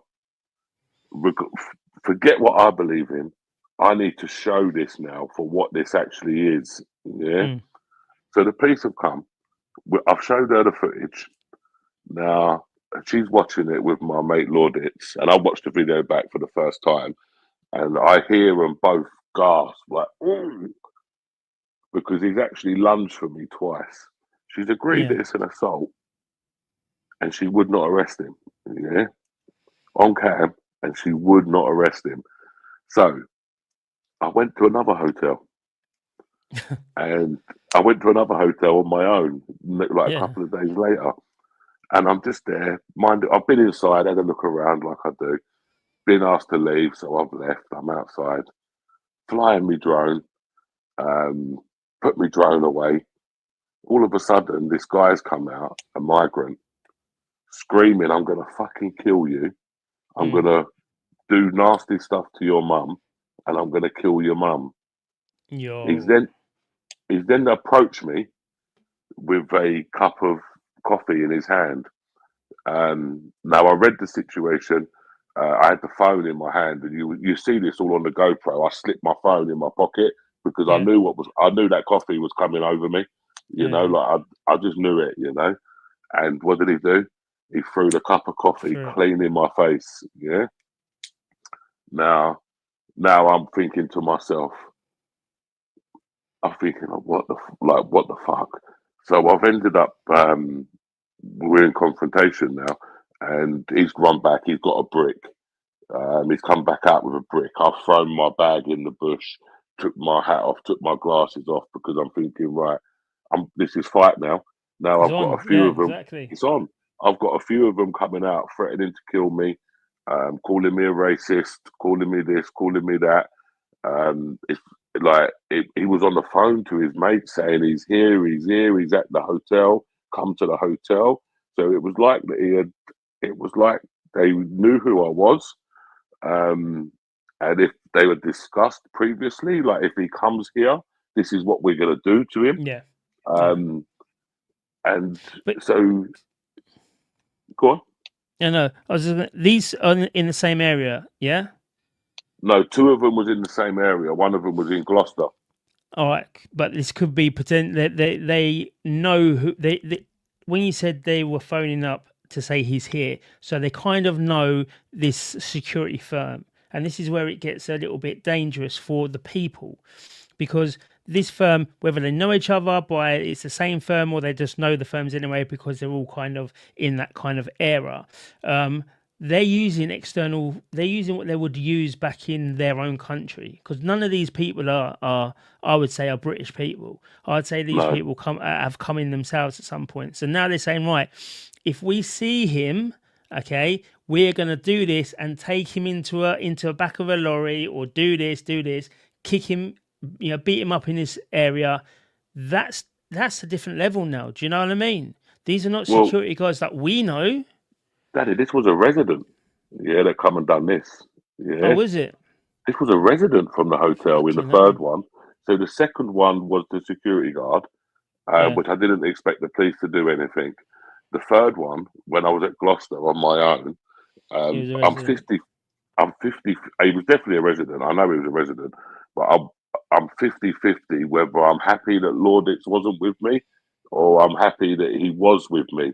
Do you know what I mean? Like, Yeah, yeah, part of me yeah. wanted him to be there, but I kind of know that when violence is going to erupt, and violence was erupting, Mm. that Lorditz could potentially get himself into some trouble, Yeah, yeah. because the police have come, and I've spoken to the police, and I've showed the police the footage, and I've showed them. He's actually there, actually in the chat. There, he's actually there. Um, so the police have come, and I've showed them the footage. They're like, okay, yeah, we can see that he's assaulted you twice because he's come to you with the brick. He thought I was going to run. When he come running towards me with a brick, I run towards him because I Yeah, thought to myself, I'm not wasting my energy, Danny, in running away from somebody for them to get me from behind and me be knackered. If I'm gonna yeah. go, it's got to be in front of me where I can conserve my energy. You know what I mean? Like, I need to. I'm not Definitely. gonna be. I'm not running to be out of breath to get beaten up. That's not gonna happen. So I just got to. I've got to stand firm here. But anyway, the old Bill have come. Showed them the footage. They've gone over to talk to him, bro. They're laughing and joking with him. No. They're laughing and joking with this guy. Yeah. The woman officer has told me that she's had previous dealings with him before. She knows who he is. Yeah. They're not going to arrest him. They won't arrest him. They're not going to arrest Scandalous. him.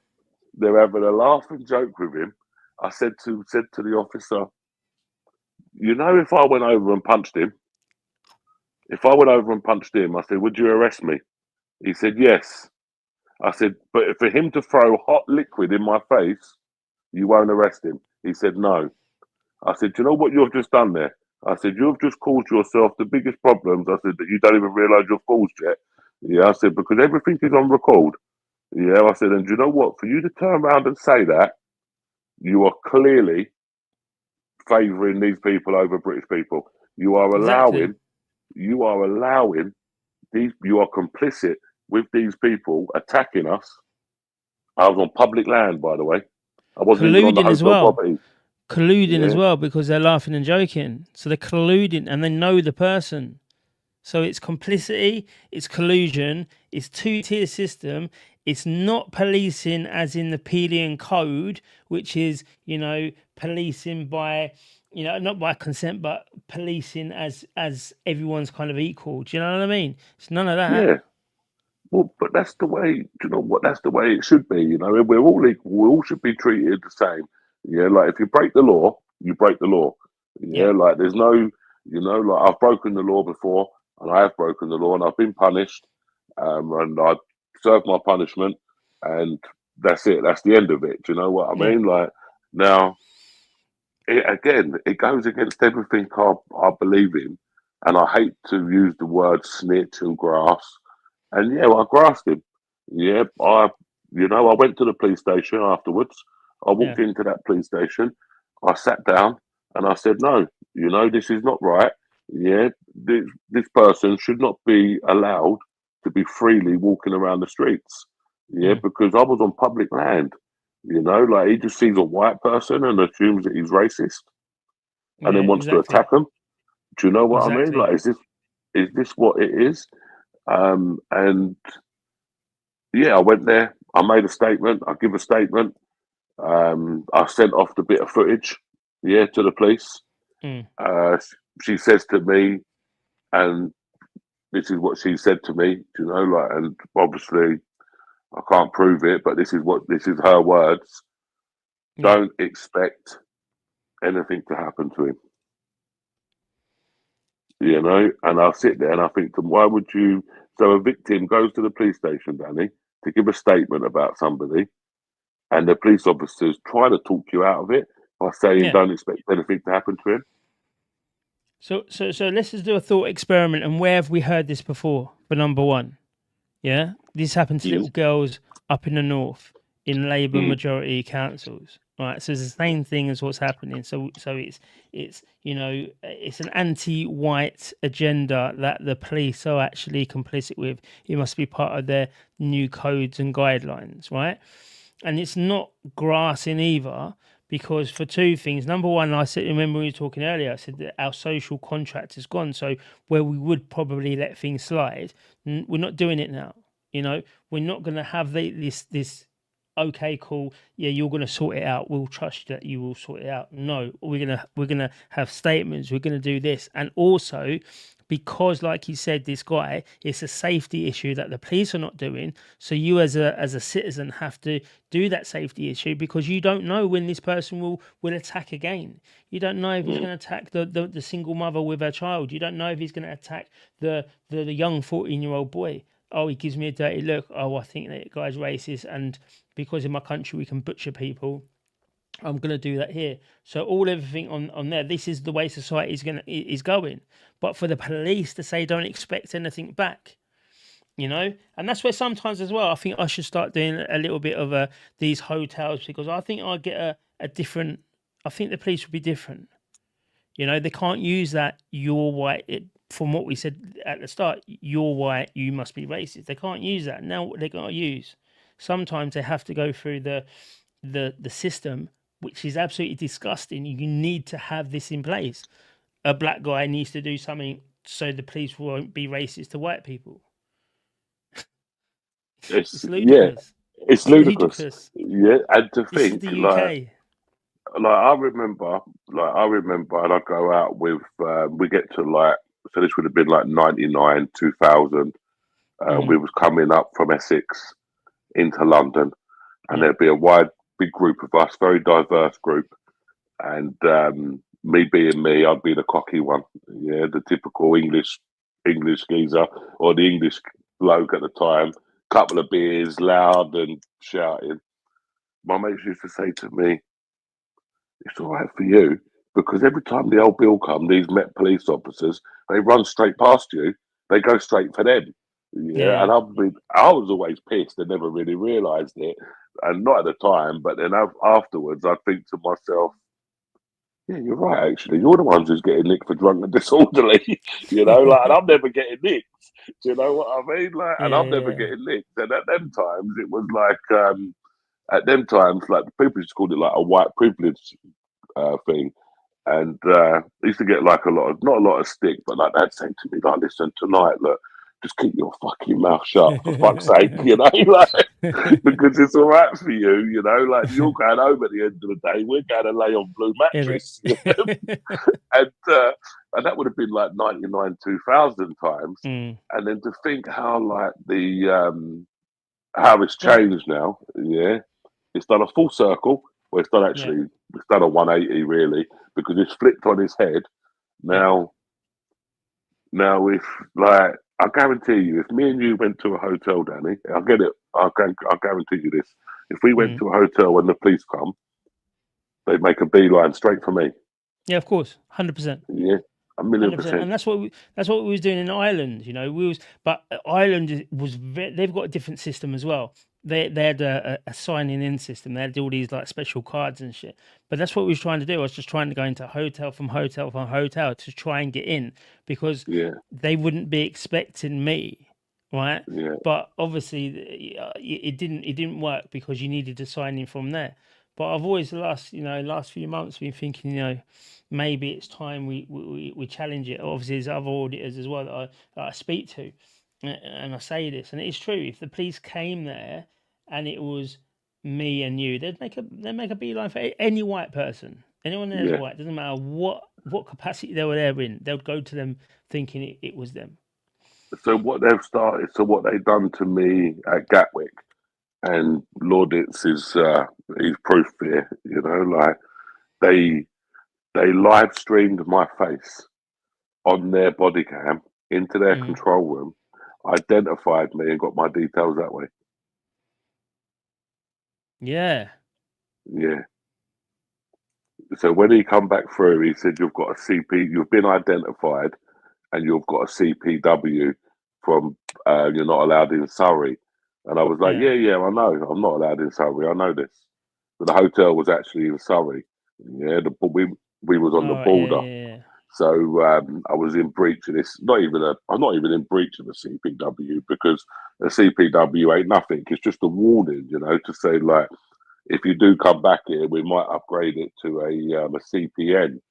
Yeah, but for Mm. him to know that there was only going to be there was only I'd already told the officer that I was standing with, because we was talking about immigration and stuff, and I Yeah. was saying to her like, we have a right to know. You have a right to know. Just because you're a police officer, you have a right to know where your taxis are going to. These people are Exactly. ringing you up and they're telling you stuff. They're telling you lies to get you to attend. Yeah, where no crimes have even taken place. The only There's not a criminal matter has taken place. The only thing that they could argue is that you've civil trespassed, and it's civil. Like there's no need for the police to come, but they Mm. lie to get the police there. So the only way that he could have got my details would have been through that body cam, and the only way they can get my details would have been to facial recognition me from that Yeah. body cam. Yeah. Yeah. It wouldn't have been able to get it no other way. And if you just look at that, like if they can do that from their camera, they'll do that from their ANPR cameras, Danny. Of course. Of course. If they can do that just off of a body cam on their chest, they'll be doing that from the high street CCTV. They'll be doing that from everything. Yeah, Well, that's what they most do.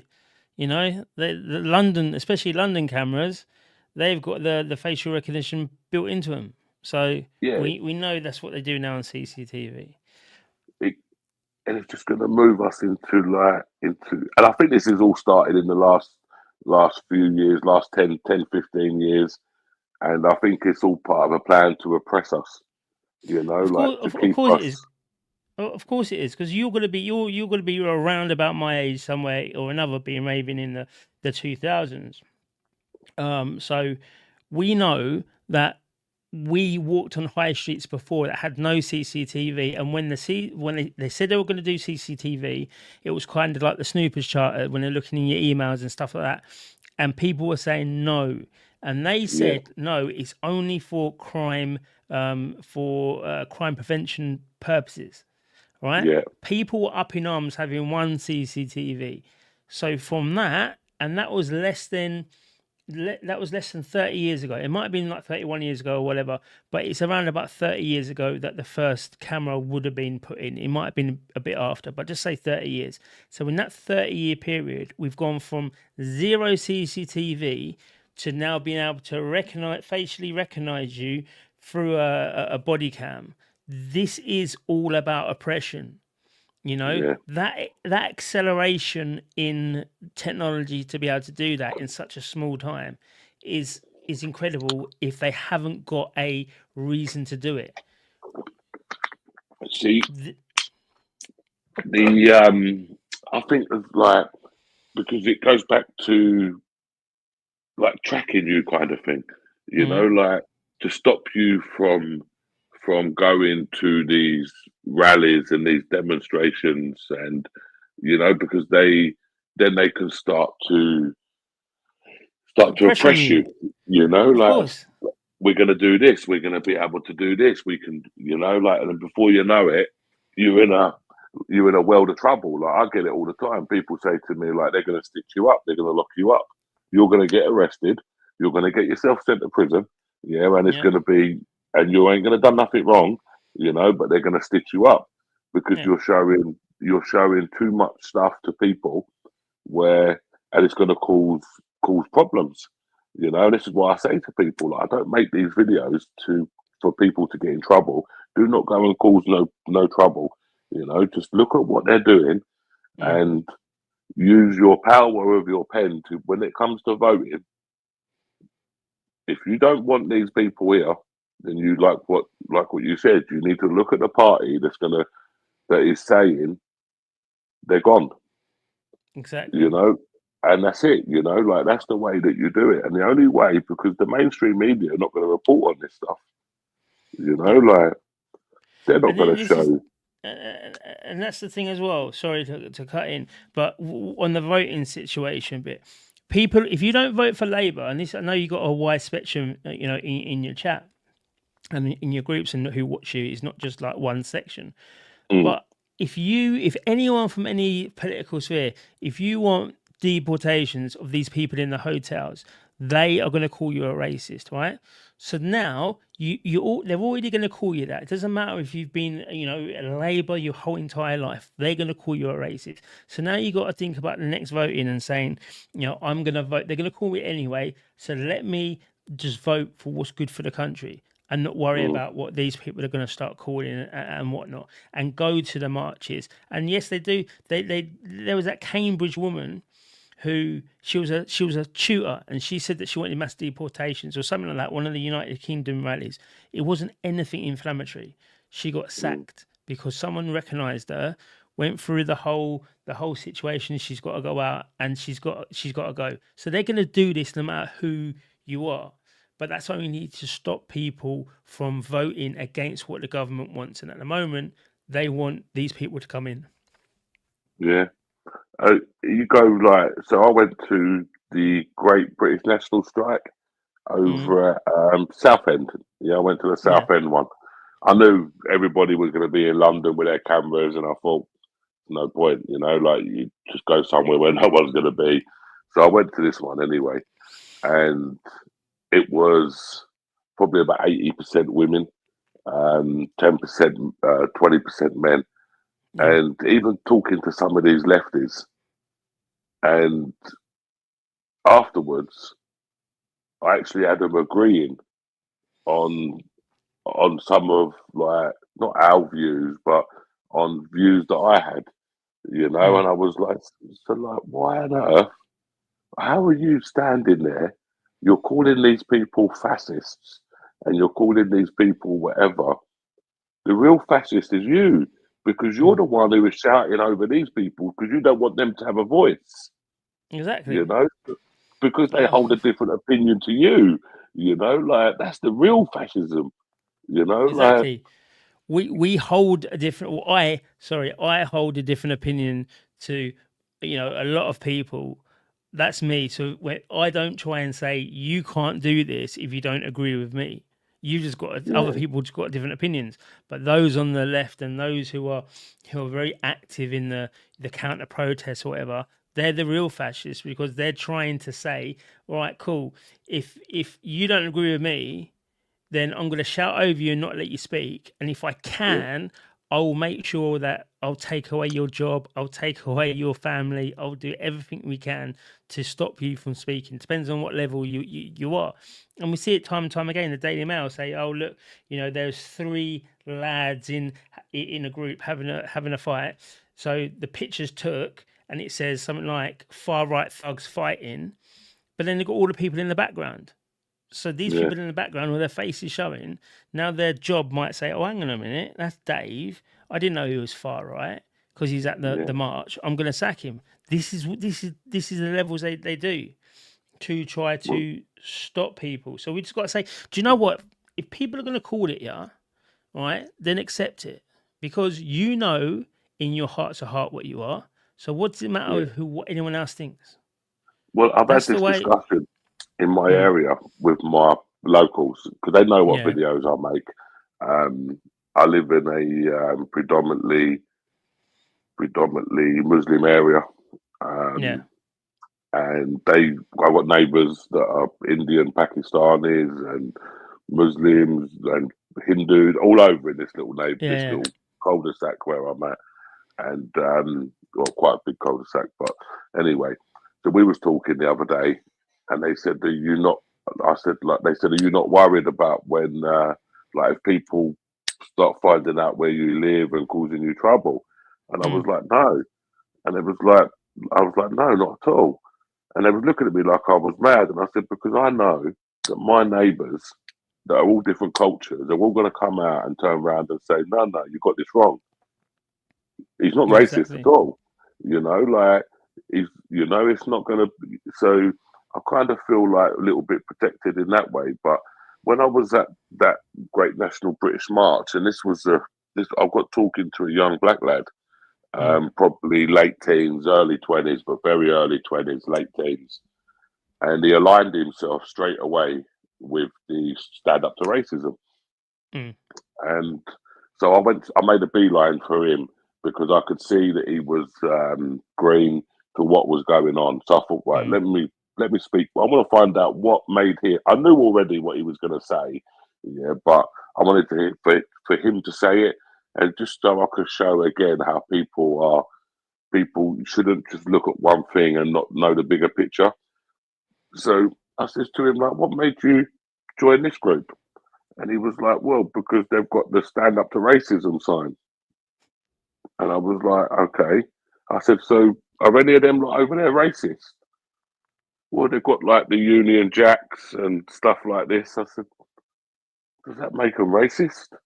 Mm. I said, do you know what they're protesting about? And he said, no. He said, but these lot are protesting for stand up to racism. I said, but what have they said that's racist? Like you've aligned yourself with this group. I said, without knowing the full facts. I Mm. said, no. I said, as a youngster, I said, I get it. I said, and I said, I'm a bit out of order, really. I said, because I knew what you was going to say, about because you see the side, and it's typical for a black person just to align himself straight away with that. And so I had a good chat with him in the end, and I said to him, look, one thing that you just need to take is not don't listen to one side of an argument. Listen to multiple sides of an argument and make up your own choice. I said, because you're talking about them being racist, but look how many black people are in there. If they was racist, you think there would be, you've got two black people in your side and there's one black person in that side. Can't they can't be racist, you know what I mean? If you're saying that this is race, it can't be. Do you know what I mean? Like I said, so Exactly. you need to broaden your mind, so it takes you and actually like looks around. But we was having he still stood there with his stick, stand up, stop the far right, Mm. whatever, stop the far right. one of them at protest, he tried to give me the stick. I wasn't welcome in to film their protest unless I had looked. There was a sign and it said stop. Oh, something. Tommy Robinson was on it and stop the far right and say no to Tommy Robinson and stop the far right or something.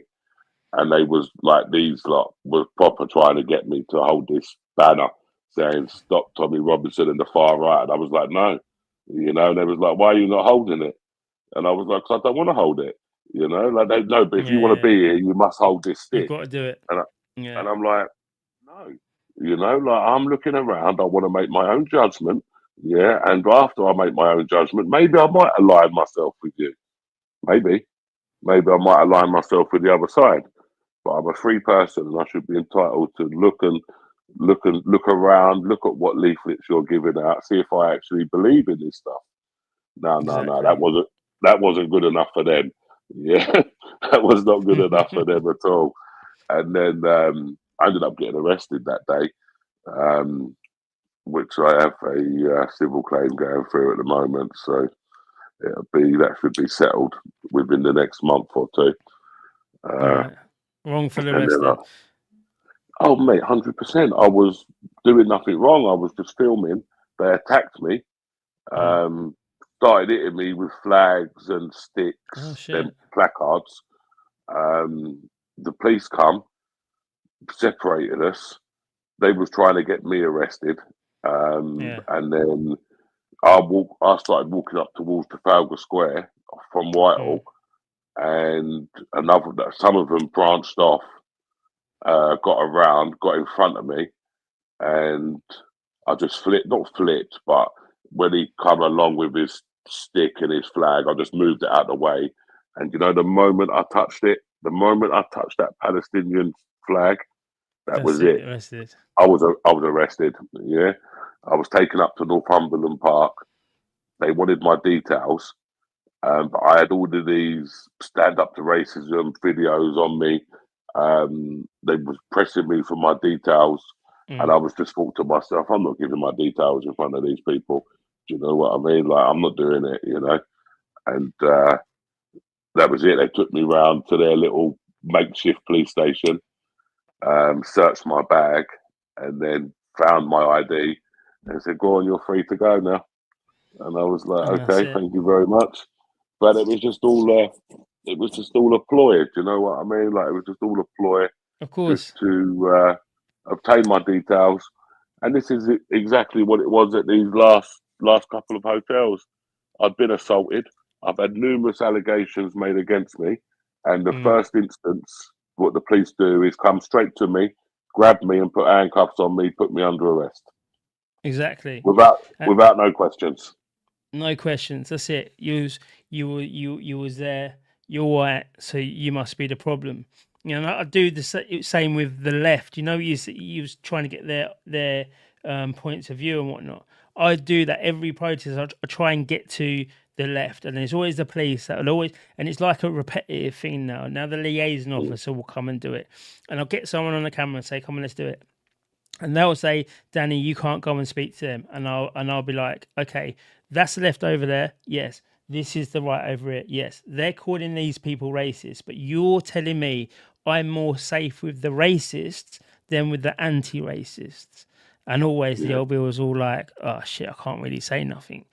So that perception, they know what they're about. But, you know, the police also have a job to do, you know, not as in policing the streets. They've got a job to do so white people don't feel emboldened enough to go to these hotels or to go and question authority or to question anything, you know. Anything. You can see it all over. If you've got a problem and you say it's because they're foreign, it could be totally legitimate. Right? I had some woman, right? Check this out. I had some woman in a restaurant. She was eating with her mouth open and really coughing, all like this, right? All disgusting. When I'm trying to eat with my family, right? I told her to move. She said no. I said, blow your nose, right? Just be polite. No. She then called the waitress or whatever, the hotel, said that I was being racist, right? So I was speaking to the waitress and saying, listen, she's doing this, blah, blah, blah. Let me eat my food, X, Y, and Z. Then the manager come across and I said, listen, she probably hasn't got that respect in her culture to not do it, right? Yeah. The manager heard me say that. That's it. You're not welcome in this pub. You're racist. I'm like, literally, this woman, you can even hear her now. She's doing this weird thing, yeah, that's disgusting. You can't say about culture. It's like people are that's it. As soon as you say anything about an illegal, we're gonna attack you. But it's easy for white people. It's just an own goal. Not an own goal. It's an open goal. You know, they can see you. That's it. Put it together. I remember a few years ago, just probably going back a few years now, you'll probably remember it, but Tommy Robinson went to Milton Keynes to a new chicken shop that had just opened, and his kids must have been young at the time. His kids must have wanted to go. Or new chicken wing shop, Wing whatever. Kings. Wing Kings. It's called. Is that what it was called, Daddy? Yeah. Yeah. So he went to Yeah. Wing Kings, and he's walked inside there with his family, and they've actually refused to serve him. Yeah. They said no. You know, like, we're not serving you. Now, I guarantee you, if I had a shop as a white person, and and a Muslim guy or a black guy or something come in and said, no, get out, you ain't coming in. Yeah, get out of here. I ain't serving you. You'd have the old bill around the door. You'd be locked up. Oh, of course. You'd be gone. Oh, Yeah, 100%. 100%. You got to look at things like this and think, like, people think this has only just been happening in the last few years. This has been happening for longer, but they've oppressed people. They've stopped people from talking about these, or they've stopped people being able to have their voice and put these things out so people can actually see it in the going on. Do you know what I mean? Yeah, exactly. You know, it's all well and good having an Alex Jones saying this is going to happen, and no one's really going to believe a lot of it until they see remnants of truth, right? Yeah. And that's all we're doing now. No one's going to, even me. If someone said to me, Dan, there's a hotel down there that the owners, the security guards, everything else is knows that they're working from, and nobody's stopping them. There's no report, there's no media, there's no nothing, right? I'll be like, no, you're mad.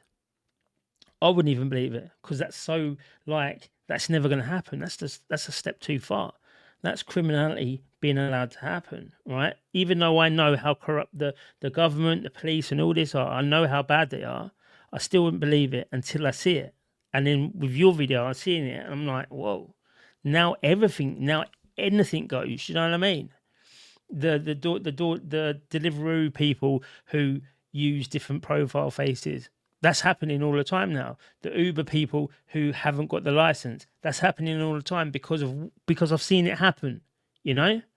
And that's what people are doing. Normal, everyday folk are seeing videos like that and saying, actually, they're not lying because I've seen it. Then they look back in all the people. And that's the rise of Tommy Robinson now. That's why he's got such a presence over all types of people, because people now are seeing actually what he was saying back then wasn't this racist trope that people are saying. It was actually trying to pre-warn for what's going on now. So that's what they need. As soon as people's eyes are opened slightly, it's people will start looking into it. And, you know, with the more power we get of knowledge, the more laws they put in to suppress us. And that's all we're seeing with the online crime bill, the protest bill, whatever that was. You know, they could, if they think you're going to be at a protest, they can arrest you at your house. All that type of overreach. That's all because we've got all the knowledge. But we've got to keep doing what you do, mate, and, you know, give the knowledge out. That's all we can all do. That's what we're here for. We're the sacrificial lambs. You know, we've got to get as much content out as we can that's truth and honest, so the people then can see it, because there is going to become a time when they're going to say you're doing too much truth. We can't have you. We've got to stop you a little bit, and then they'll be hard on your, whether they'll say you can't be in all. You've already got it in you. The CPWs, you can't be in these areas. That's just going to expand and expand, and some judges are going to say, well, you can't film. You're not allowed to film a hotel in the Holy United Kingdom. That's all they'll do. It's very easy to do.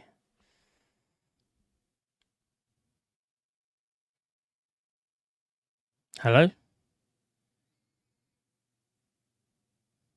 I don't know if I'm on or if not. Am I on? Have I cut off? It was me that was on mute, I think, Danny. Oh. Have I gone back on mute again? No, you're right. You're right. I've got you. I've got you. I've got you. Yeah, I'm all right now. Yeah. Like Tommy was talking about this stuff 10 years ago, Mm. and at the time, people he's mental. You know, like he's not. You know, like it's lies, it's propaganda, it's racist, and then now they're starting to come into fruition. You know, like he's Exactly. been locked up. They're locking him up. They're they're doing what they can, and I see it like on a different level on my YouTube channel. When I Mm. first started going to hotels, and I was hitting big numbers on videos, yeah, like huge numbers for the Yeah. size of my channel, and I would look at the statistics, look at the analytics, and someone else would look at them and be like, look at this, look how this is moving, yeah. This is so we was working out like best times to uploads and tweaking around. We settled for 2 p.m. Tuesday, 2 p.m. Thursday, and it actually really worked. It was working. Yeah. And then after I made that video with that Uber bike, Danny, Yeah. you look at the analytics of my videos. Gone They've down. started to go down. Yeah, that second, third hour has started, instead of going up, it starts to maintain level, you Mm. know, and that's just my subscribers coming in, you know, at that time, you know, like the first, you know, like that's just my subscribers Yeah. getting Yeah. in first of all. Yeah. And then you look at it and you think, am I just being conspiracy theorist, or is it because that video is a bit boring or whatever? So then you upload another video, and then the video that I thought was going to do well, but didn't really do too well, when we actually see him coming with a new mobile phone and SIM card. Yeah. But then you look and you think, you start looking at the analytics, and it's because they haven't pushed it. YouTube are not pushing it, and you think, why are YouTube not pushing it? Because these people are telling them not to push this. Yeah, Exactly. like you need to slow this down.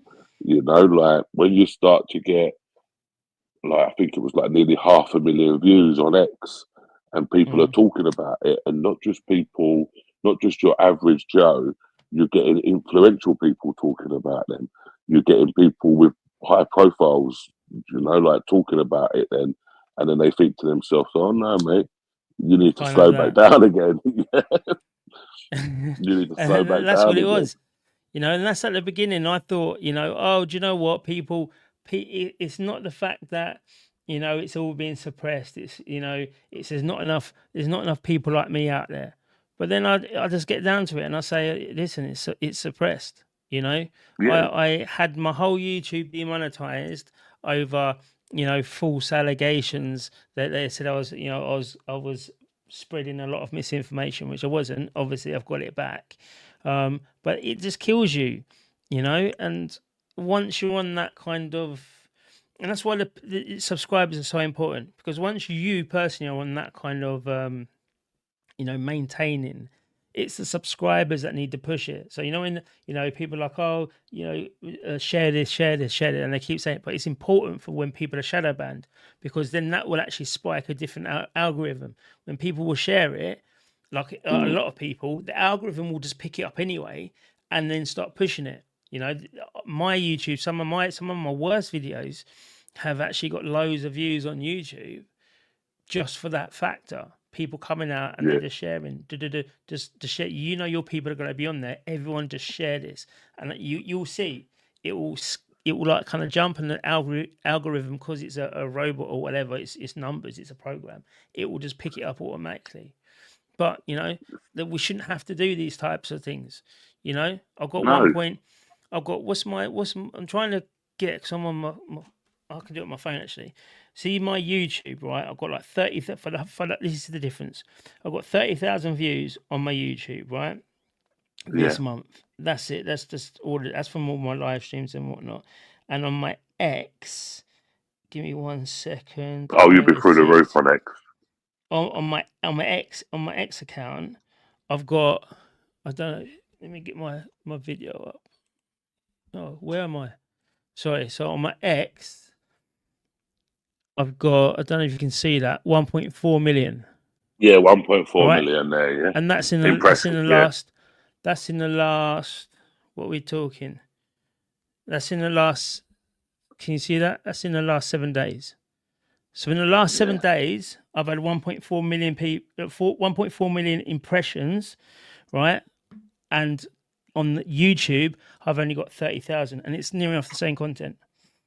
So that's the difference, and that's why it's really important for people to, you know, like yourself, to be pushing it and pushing it and pushing it, because we need it. Why, like, it's like, see, I'm quite blessed, really.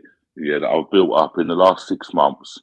I've built up like a good community, good like-minded people, a lot of caring people as well. Because when I was actually assaulted with this water or coffee, this hot coffee, I didn't ring the police. It was them in my chat that was ringing the police. Oh, is it? People from my live stream was ringing the police.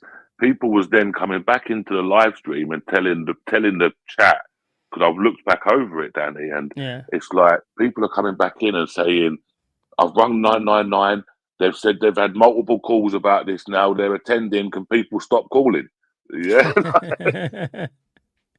And people was writing this in my chat. So the operator must have been, I don't know, the operator must have thought to themselves, like, you know, like, I don't know what they thought, to be honest with you. Yeah, I didn't know. When I was reading it back, I was like, it was like a warm feeling inside, yeah, where when my hardcore people, these 115 that are here now, that are just, I call them like my hardcore people, because they support me through thick and thin.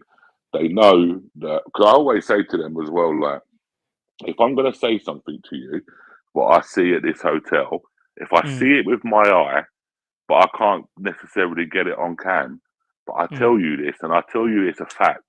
Believe me, it's a fact. Yeah, like, it's not going to be an opinion, you know. Like, if I see it with my 2 eyes and I turn around and a lot of them, they now know, because I will. If I do say that, they know. No, he's seen it. Do you know what I mean? Like, he ain't going to say it, you know, if he's not seen it. And so other times I might just say, look, this is just my opinion of what's going on here. You know, like, make up your own opinion, but this is just my opinion of what is actually what is going on. What's and happening? Then people can form their own opinion at the of what is going on. But for me, it's all about just, like, we've exposed. We already knew, but we exposed the Uber bikes going to work. We knew that already, but we just never had it on cam, that clear cut. But we had that on cam, and now this couple of weeks we're actually going to show these police for exactly what they are, because they'll openly admit that they'll arrest a white British person if you assaulted a migrant. But if a migrant assaults you, they're not arresting you. They're not arresting them. You know, they're not even Danny. They're not even offering you first aid.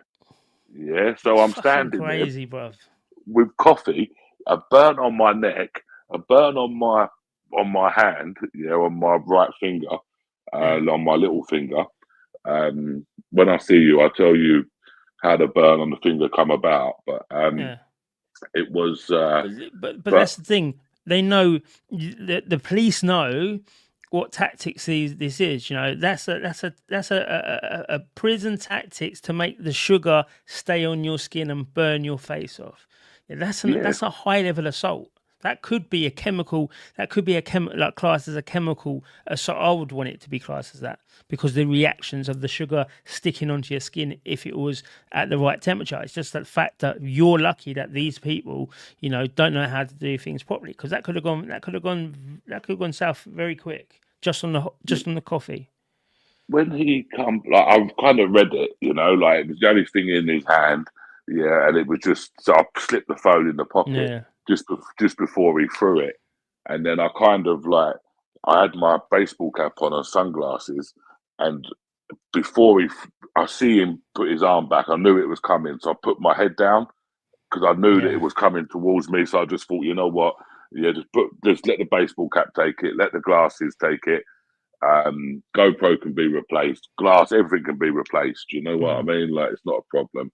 And then obviously he threw it. And then when the police come and they're standing there and they're laughing and joking with him, and like it's a joke, and to turn around and say that you are to twist it round onto me and turn around and say, well, not being funny, but you travelled all the way from London to Gloucester to film this hotel. You knew what was going to happen. Yeah, it's kind of your own fault, really. Yeah, so and I turned around and said, so if I leave my town of London or my city of London, if I leave it, do I expect to be assaulted?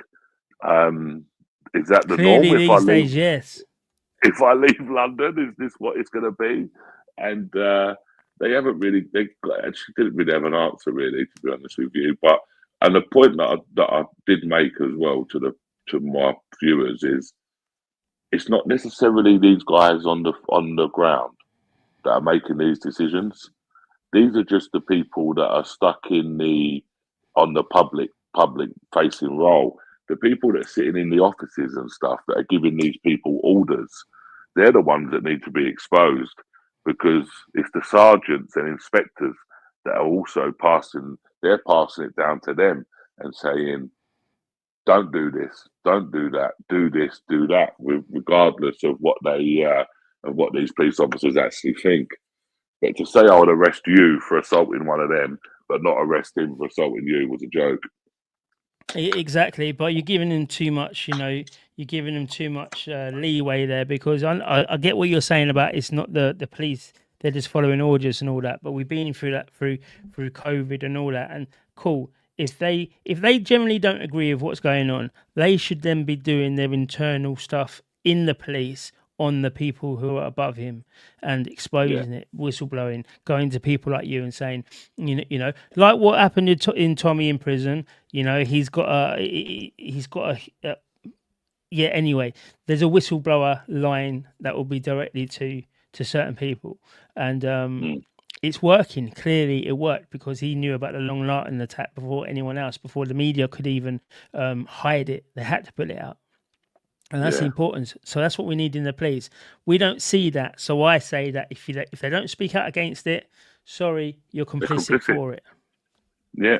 And it's exactly what we said. It's exactly what we said earlier on. Like if you're not speaking out about this and it's wrong, then then you are part of the problem also.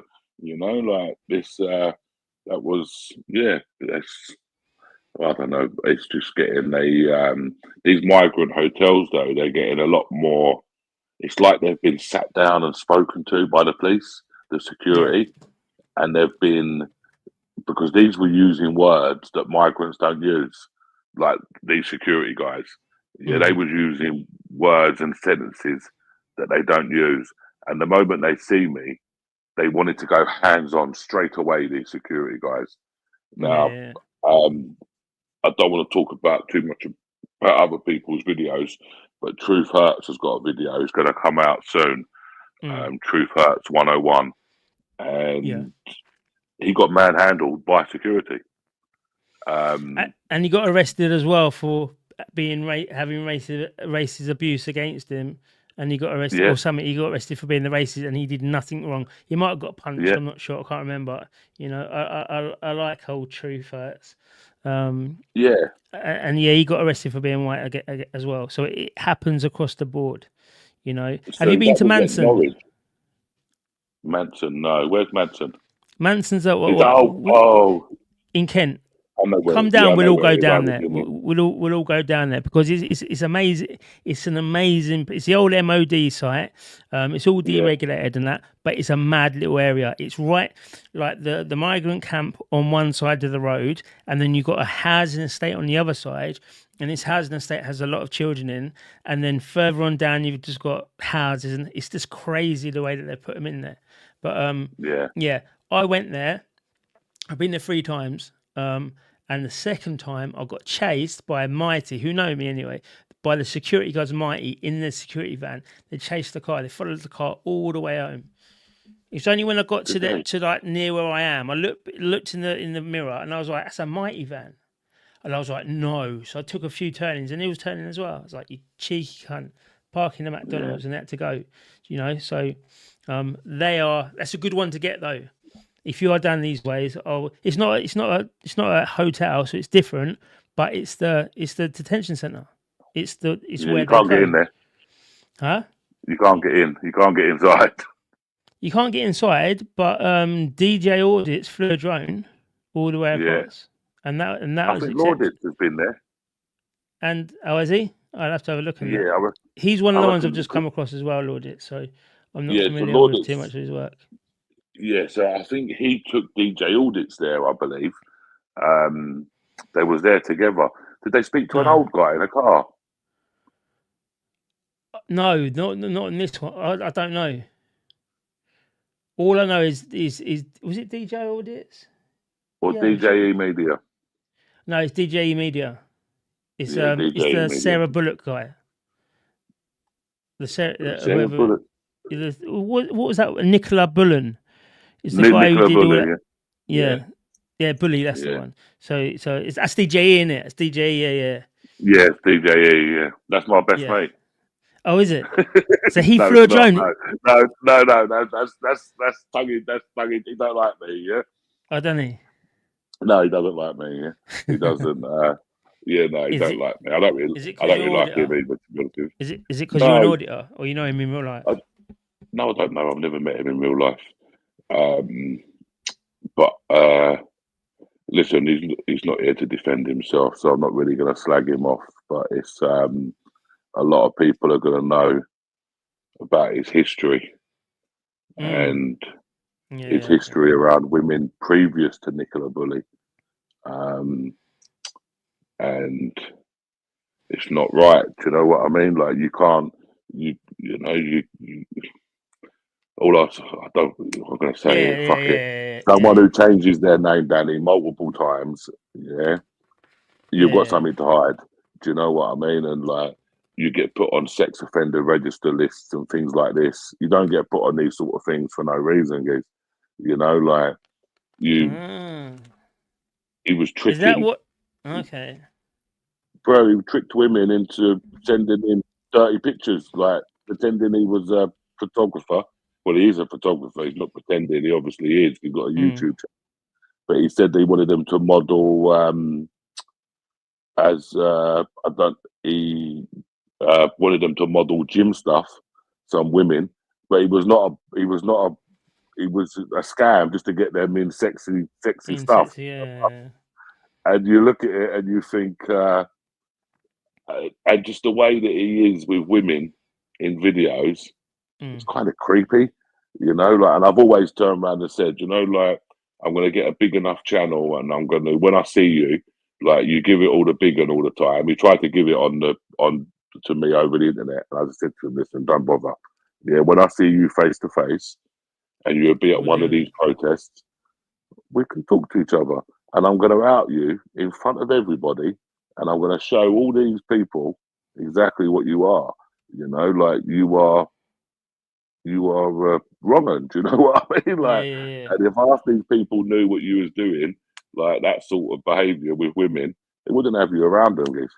You know, like 100%. And again, it goes on. If you got the information, or if anyone's got the information or whatever, if you do nothing, same as what we said with the police.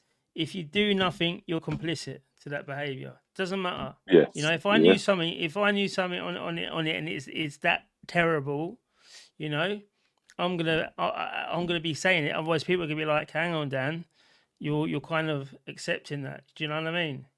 What's going on? See, Jupiter's there as well, actually. Yeah, and she said, "Yeah, Danny, he's a pervert and weird."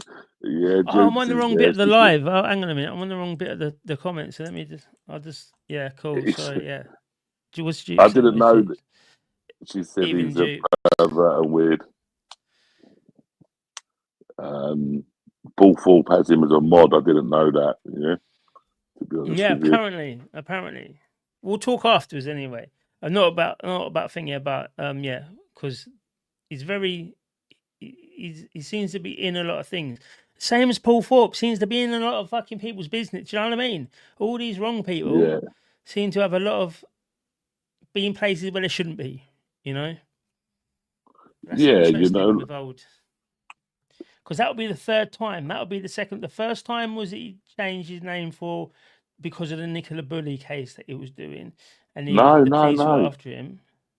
no, you know, like the first time was before that. Yeah, so allegedly, I don't know if this is true. Yeah, but Mm, his name, everybody calls him Curtis Arnold, but his mm. name previous to that wasn't Curtis Arnold. His name was something different, Oh, allegedly. that's mad. And then he changed it to Curtis Arnold, and then all the stuff with Nicola Bully come out, and Mm. then he changed it then to Dan Edwards. Um, so it's gone from, I don't know the name before Curtis Arnold, and I don't even know if it's true.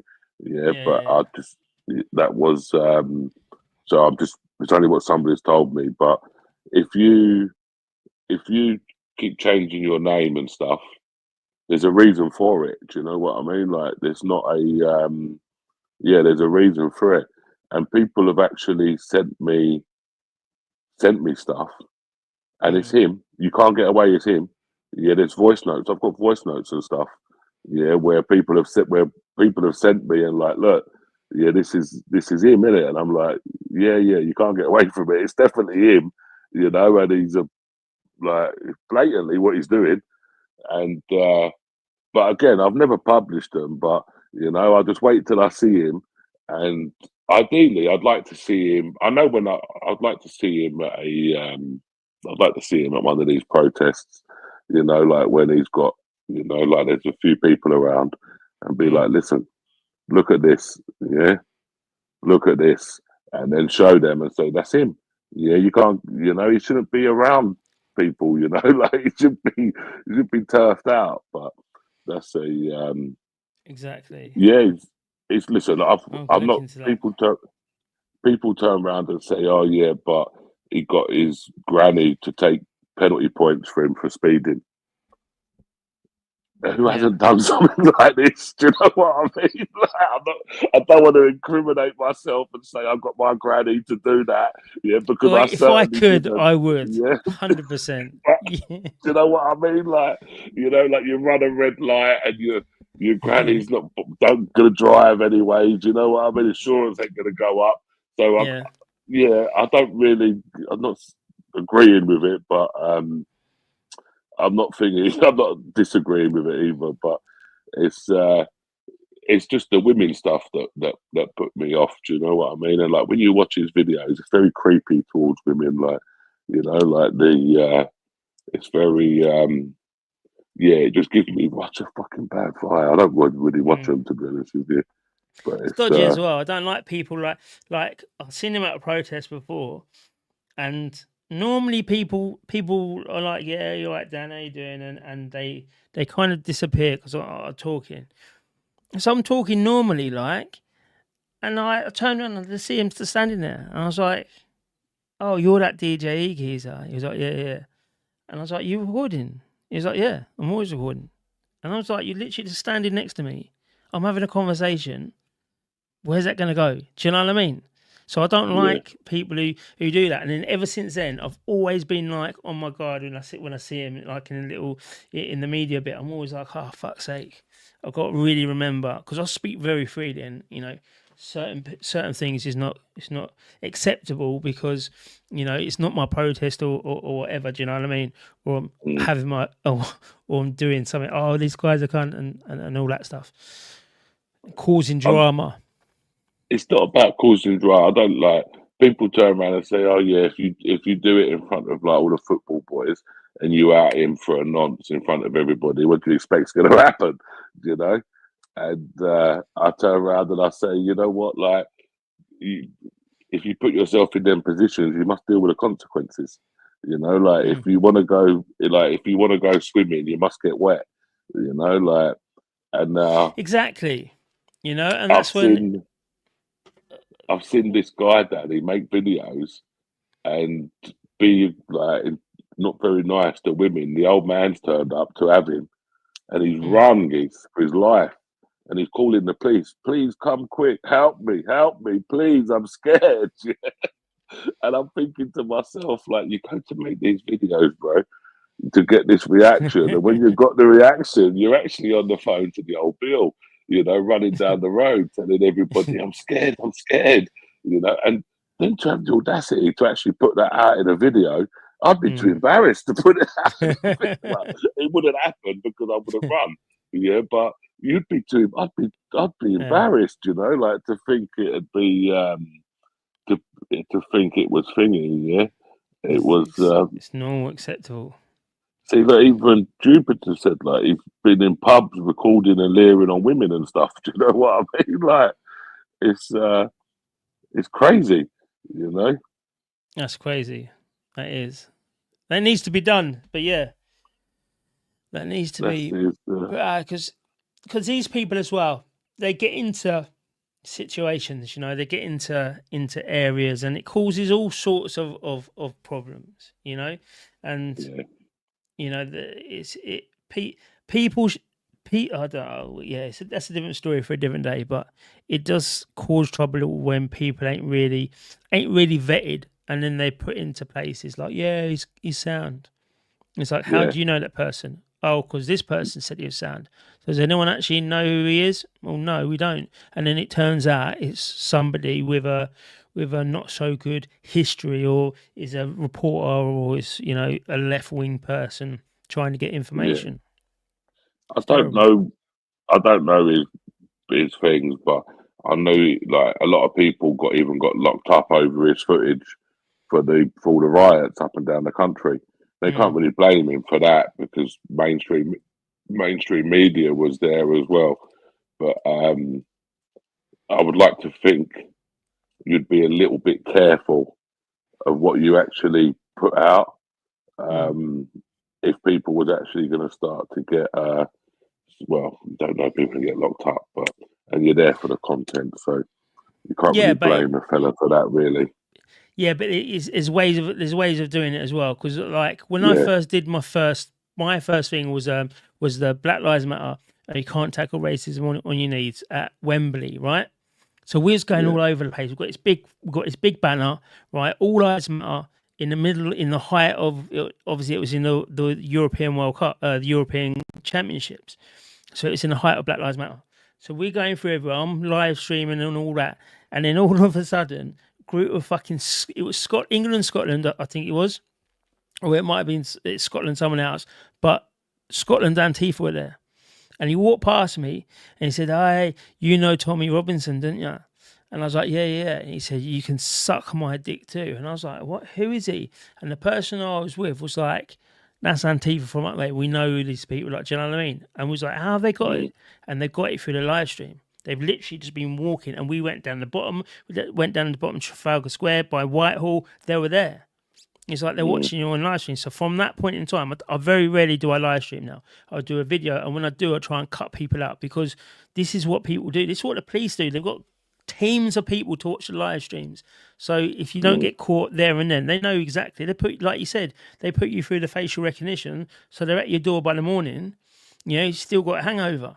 You did this. What? Yeah. How did you find that out? They sit on the live streams. But it's good to live stream as well. But also, in these protests, in these high volatile situations, I think people should just knock it on the head a little bit, or point the other way. Just point the other way. Yeah, point the other way. Do you know what I mean? Like, see, I wasn't live streaming a lot of the hotels before, but I've started more simply because of the false allegations. And I've been like, right, I want to get as much of it on cam as possible, because they've mentioned before about taking my equipment, etc. And I've thought to myself, right, I need another way where I can get this out there in case they do take the equipment, they do delete it, they do end up taking it, because they will, or they will actually do things like that. But SG said we all have history, though, and that's a fair point. Like, we all have history, but Like, and a crime is a crime, but there's some crimes that are morally wrong. Like not just morally wrong, they're disgustingly wrong as well. And normal people, they just wouldn't do that sort of behaviour. Like a Yeah, normal person, he's not going to do that. Like you would never ever. I wouldn't dream of it. I always try to be respectful to women. Like if I see them, even in my videos, people will always turn around and say, "Oh, you're too respectful to these." I will call them miss, and I'm sorry, yeah, and blah blah blah. Like 'cause I've been brought up to respect brought up women. correctly, of Like course. yeah, like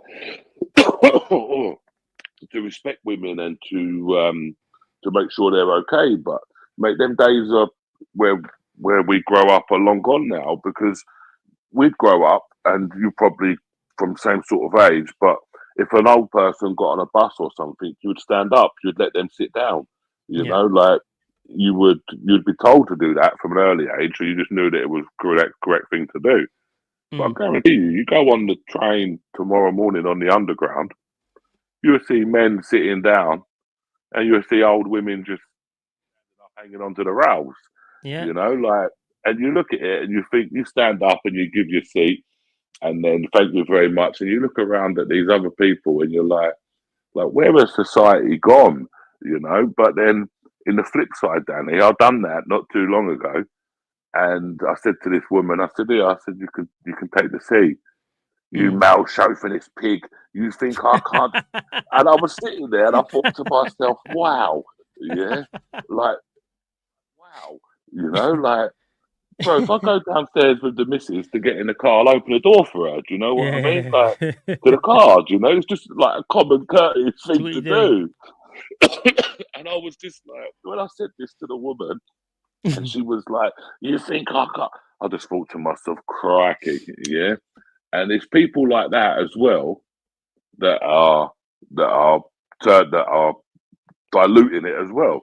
Because people Yeah, like me now, for example, could think, God, I wouldn't bother offering a woman a seat again. Whereas some people, they wouldn't, they just wouldn't, but they wouldn't bother. Do you know what I mean? yeah, They think to themselves, "Oh, they're fucking ungrateful, aren't they? These these women or whoever it is." But it's definitely a crazy world that we're entering into. But definitely.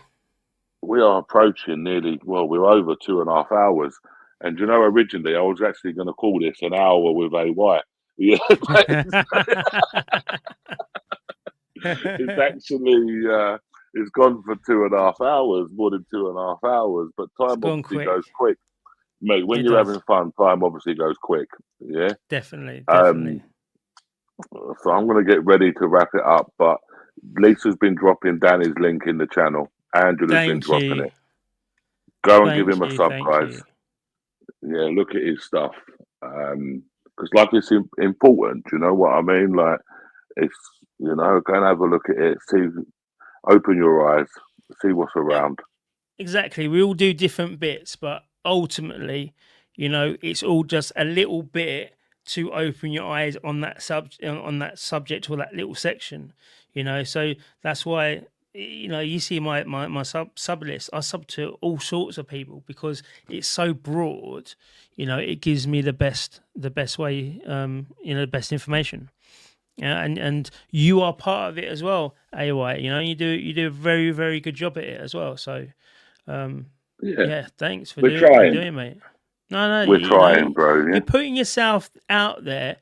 As I said, we're the sacrificial lambs because we're out there, and at some point, if somebody wants us gone, it's very easy, Mm. But the truth has to be out there as well, and that's what will save the country is people understanding and knowing the truth. So we have to do it. There you go. Yeah. And I All think right, on that brother. note, we'll call it a day. Yeah, head over to Danny's channel. I'll probably see you, Danny, on the 28th of June. Yep, definitely. I'll be there. Actually, I might even see you closer to the time. Actually, I Yeah, don't know your probably. plans for this Yeah, I for will be. this I week. will be. I will be there. Yeah, Yeah. yeah. Okay, yeah. So I'll So I'll see see you you then. closer to the time. Yeah, yeah, yeah. Awesome. All right then, Dan. Thanks for coming All right, over. brother. Yeah. Thank you, chap, for being here, and thank you, AY, for having me, mate. No problem at all. You're more than welcome. Cheers. Have a good one. See you later, buddy. See you later. Bye-bye. Right. So that was Mr. Roscoe. I hope everyone enjoyed it. Do go and give him a sub, guys. Go and have a look at his channel. Next week we're going to get another guest. I don't know who it's going to be yet. I've got an idea of who it's going to be, but I haven't spoken to him yet. I just need to convince him to come on. We're making moves. We're making moves, DP. Yeah, we're making moves. We want to. All right, who won the wheel? Daniel, I haven't done the wheel yet. Yeah, I could do the wheel now if you wanted to. Actually, do the wheel because I've got it. I've got them all. How do I do it on there? Right, how do I share my screen for a start? Share screen. Sharing screen is easiest with two monitors. Sharing screen. Right. Google Chrome would like to record this computer screen. Grant access to this to open system settings. This is Google Chrome. Guys, do you know what? It's going to be too much. I don't know how to do this, yeah? Tomorrow night, I've got the memberships. We got 130. Let me just double check, guys. Yeah. I think we got 137. I think we got 137. So tomorrow night, for members only, I'm going to do it tomorrow. And it'll just be in members only.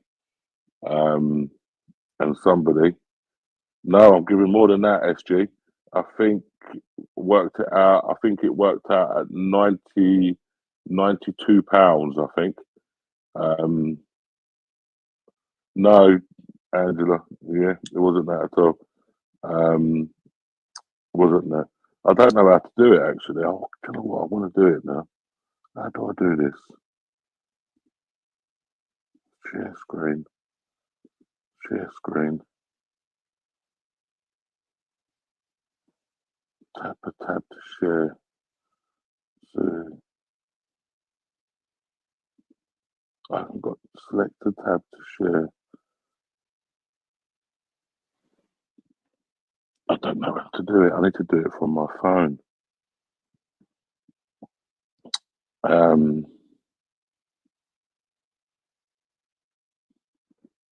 do I do this? Bear with me for a second, guys, because this would be quite good if we could do it. So it says I've got. Ah, right. I think I know how to do it, guys. I know how to do it. Okay. Right. Forget that. I know how to do it. So, I need to open up a new tab. You put me under pressure here. So, first and foremost, let me show you. So how do I do that then? Right. Let me go to there. I'll tell you, when it comes to all this sort of stuff, I don't know. I'm not really that great at this. Window. Entire screen. I don't want the Chrome tab. It's got to be that in it.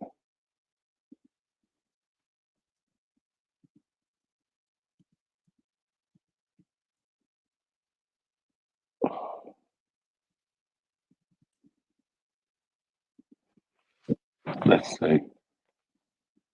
Allow. I don't want to do that.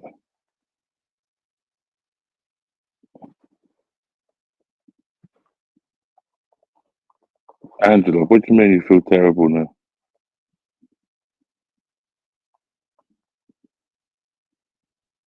I've got to learn this stuff anyway, guys. Yeah.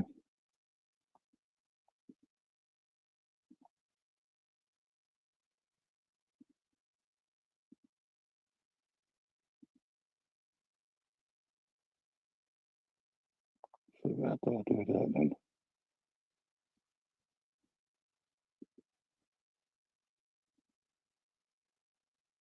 Uh,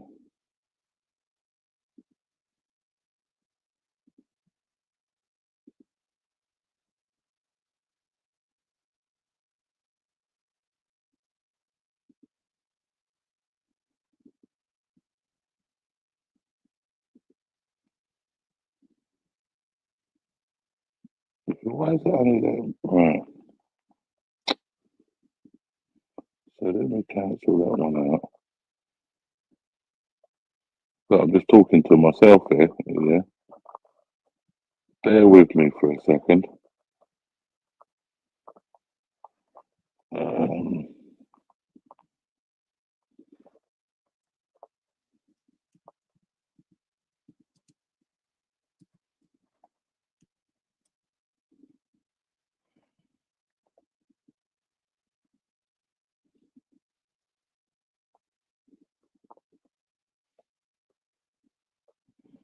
right.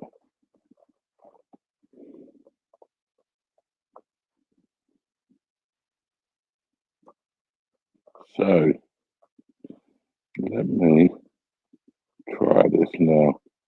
If this works, I'm a genius, all right?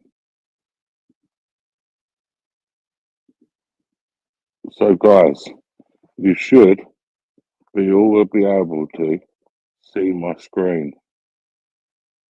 Can you actually see my screen? Can someone say yes or no? If you can see it or not, that would be good. So this is all the people's names. So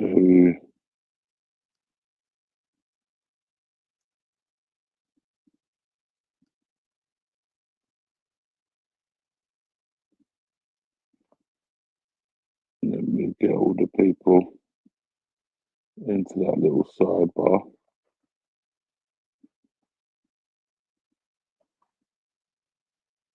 Bear with me. Hopefully this is working and you can actually see my screen because I can't actually see no comments or anything. This was not the way I planned to do it at all. But somebody has talked me into this and I'm going to blame them if it all goes wrong. I was going to do this tomorrow, but never mind.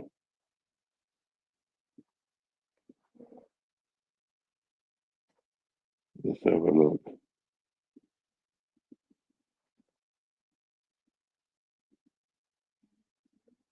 Right, so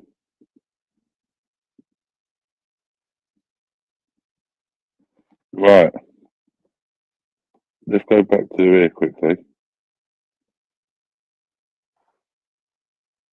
Right, can you see the wheel, guys? You can see the wheel, yeah. Okay, so I hope you can all see it. On the right hand side here, that's all of the that's all of the names. 134.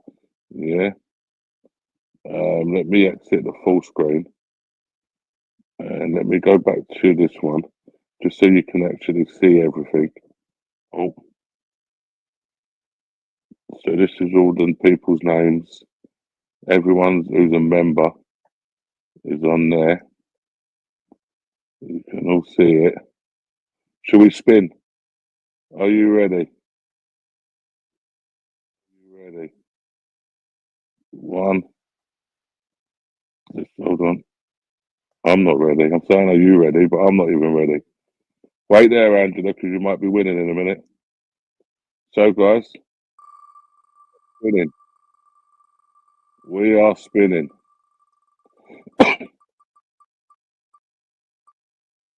If you can see that, there is our winner, Bandy Peg. Yeah, Bandy Peg is our winner.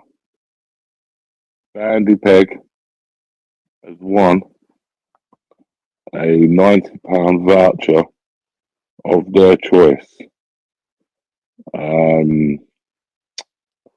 Bandy Peg, send me. I don't know how I'm going to confirm it's you, but send me something.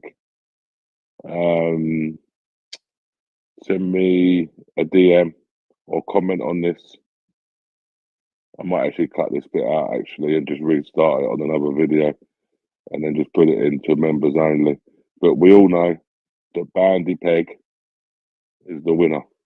Are they actually in the chat? You get a free weekend in Blackpool. I don't know about that.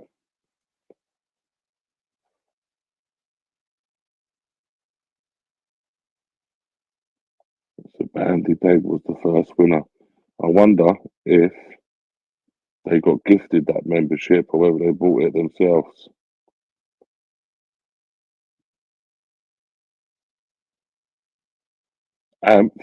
Do you know that person that you gifted a membership to yesterday? This was the one who you gifted it to. Bandy Peg.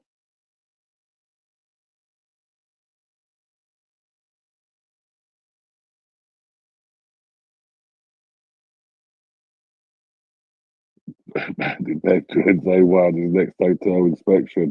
Investigation, buddy. Yeah.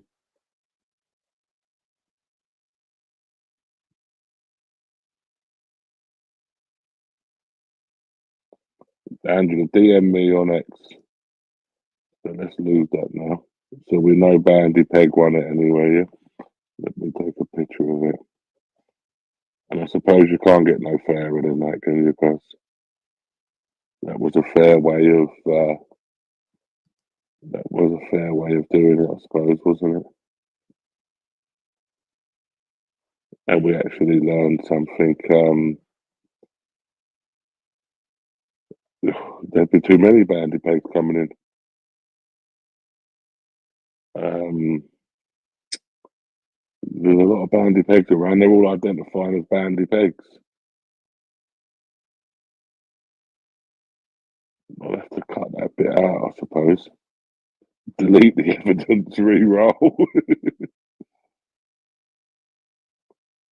You think that's fair, Amp? You think that's fair? You think 2 days is enough time?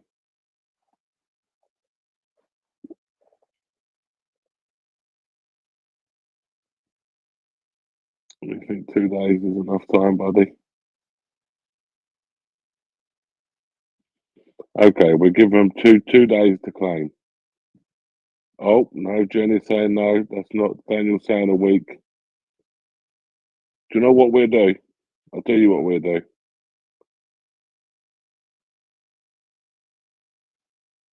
I should do it again. No, I'm not doing it again. It's fair. You know, it's been a fair draw. It's a fair draw, and that's the perfect answer on clock. We will do a community post, and we will tag them in it. We will wait for them to reply. They will have to. They'll have to do something. Yeah. DP, you wasn't in the draw, buddy. You'll have to get in next month's draw now. Remember, guys, at the end of next month, we'll do the same thing. Yeah, so tomorrow we will do a community post.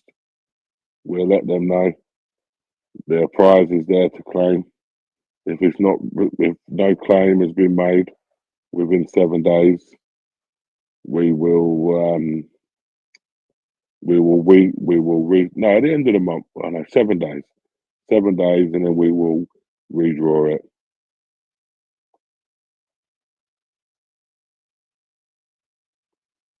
That'd be very nice of you, Ash, yeah. How can I have 100 members called Bandit? They can't all have the same name, can they, Angela? They can't all have the same name. People can't all have the same name, can they? Angela, our CP reports after she got arrested.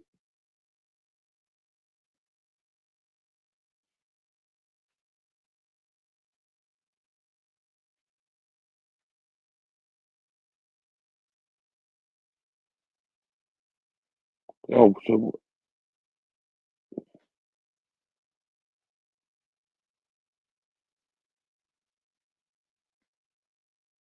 yeah, that's right, Ant. You never know. You know,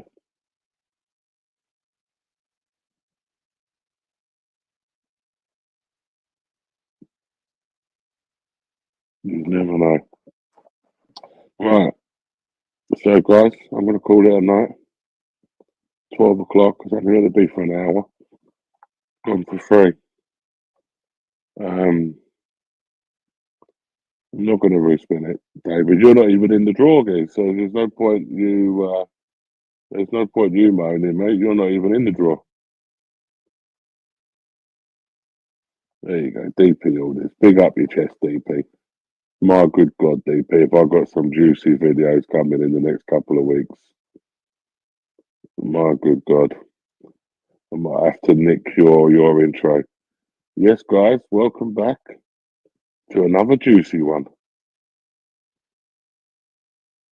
I've never spoken to this Bandy Peg, if I'm honest with you, Ken. Yeah, I've never ever, I've never seen them comment in the chat. I've never seen anything, to be honest with you. I've never seen them comment on any of my videos either, if I'm honest. But uh, it is what it is, you know. The wheel is the fairest way to do it. Oh, Ken, we have got juicy video, juicy video, juicy video. Yeah, yeah. I've got the keep member list. I've got the member list.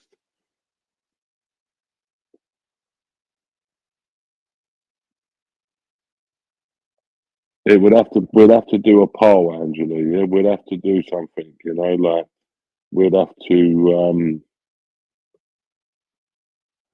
rebel bats and interaction with bandy legs. Um, yeah, we'd have to do a poll or something.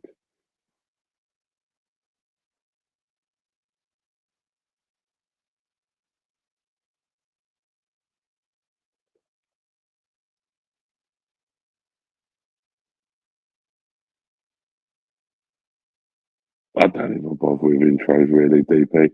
Just open the videos as they go. I don't know what it is. But listen, I'm going to shoot. It's too late. Coming 12 o'clock. And AY needs to go to bed. Um, look out Tuesday. Look out Wednesday. Look out Thursday. Big videos dropping, guys, this coming week. So make sure you're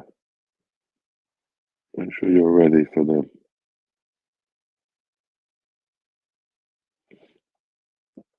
And then the following week, oh my God. I was at Angela, Leeds Castle. I was trying to play a guessing game, but nobody could guess where I was. And I was dropping clues all throughout well, not all throughout the pictures. I think I'd uploaded 3 pictures. But I was just dropping clues to for people to see where I was. We will forget your fat belly. Thank you. Oh, could you imagine, Jenny? You never know. It could even be Jenny, could be the one who was stealing the content.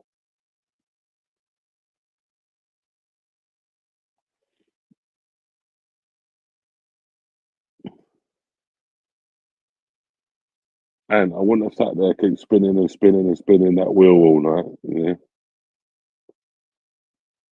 But guys, like I said, good night. God bless. Sleep tight. And we will see you all during the week.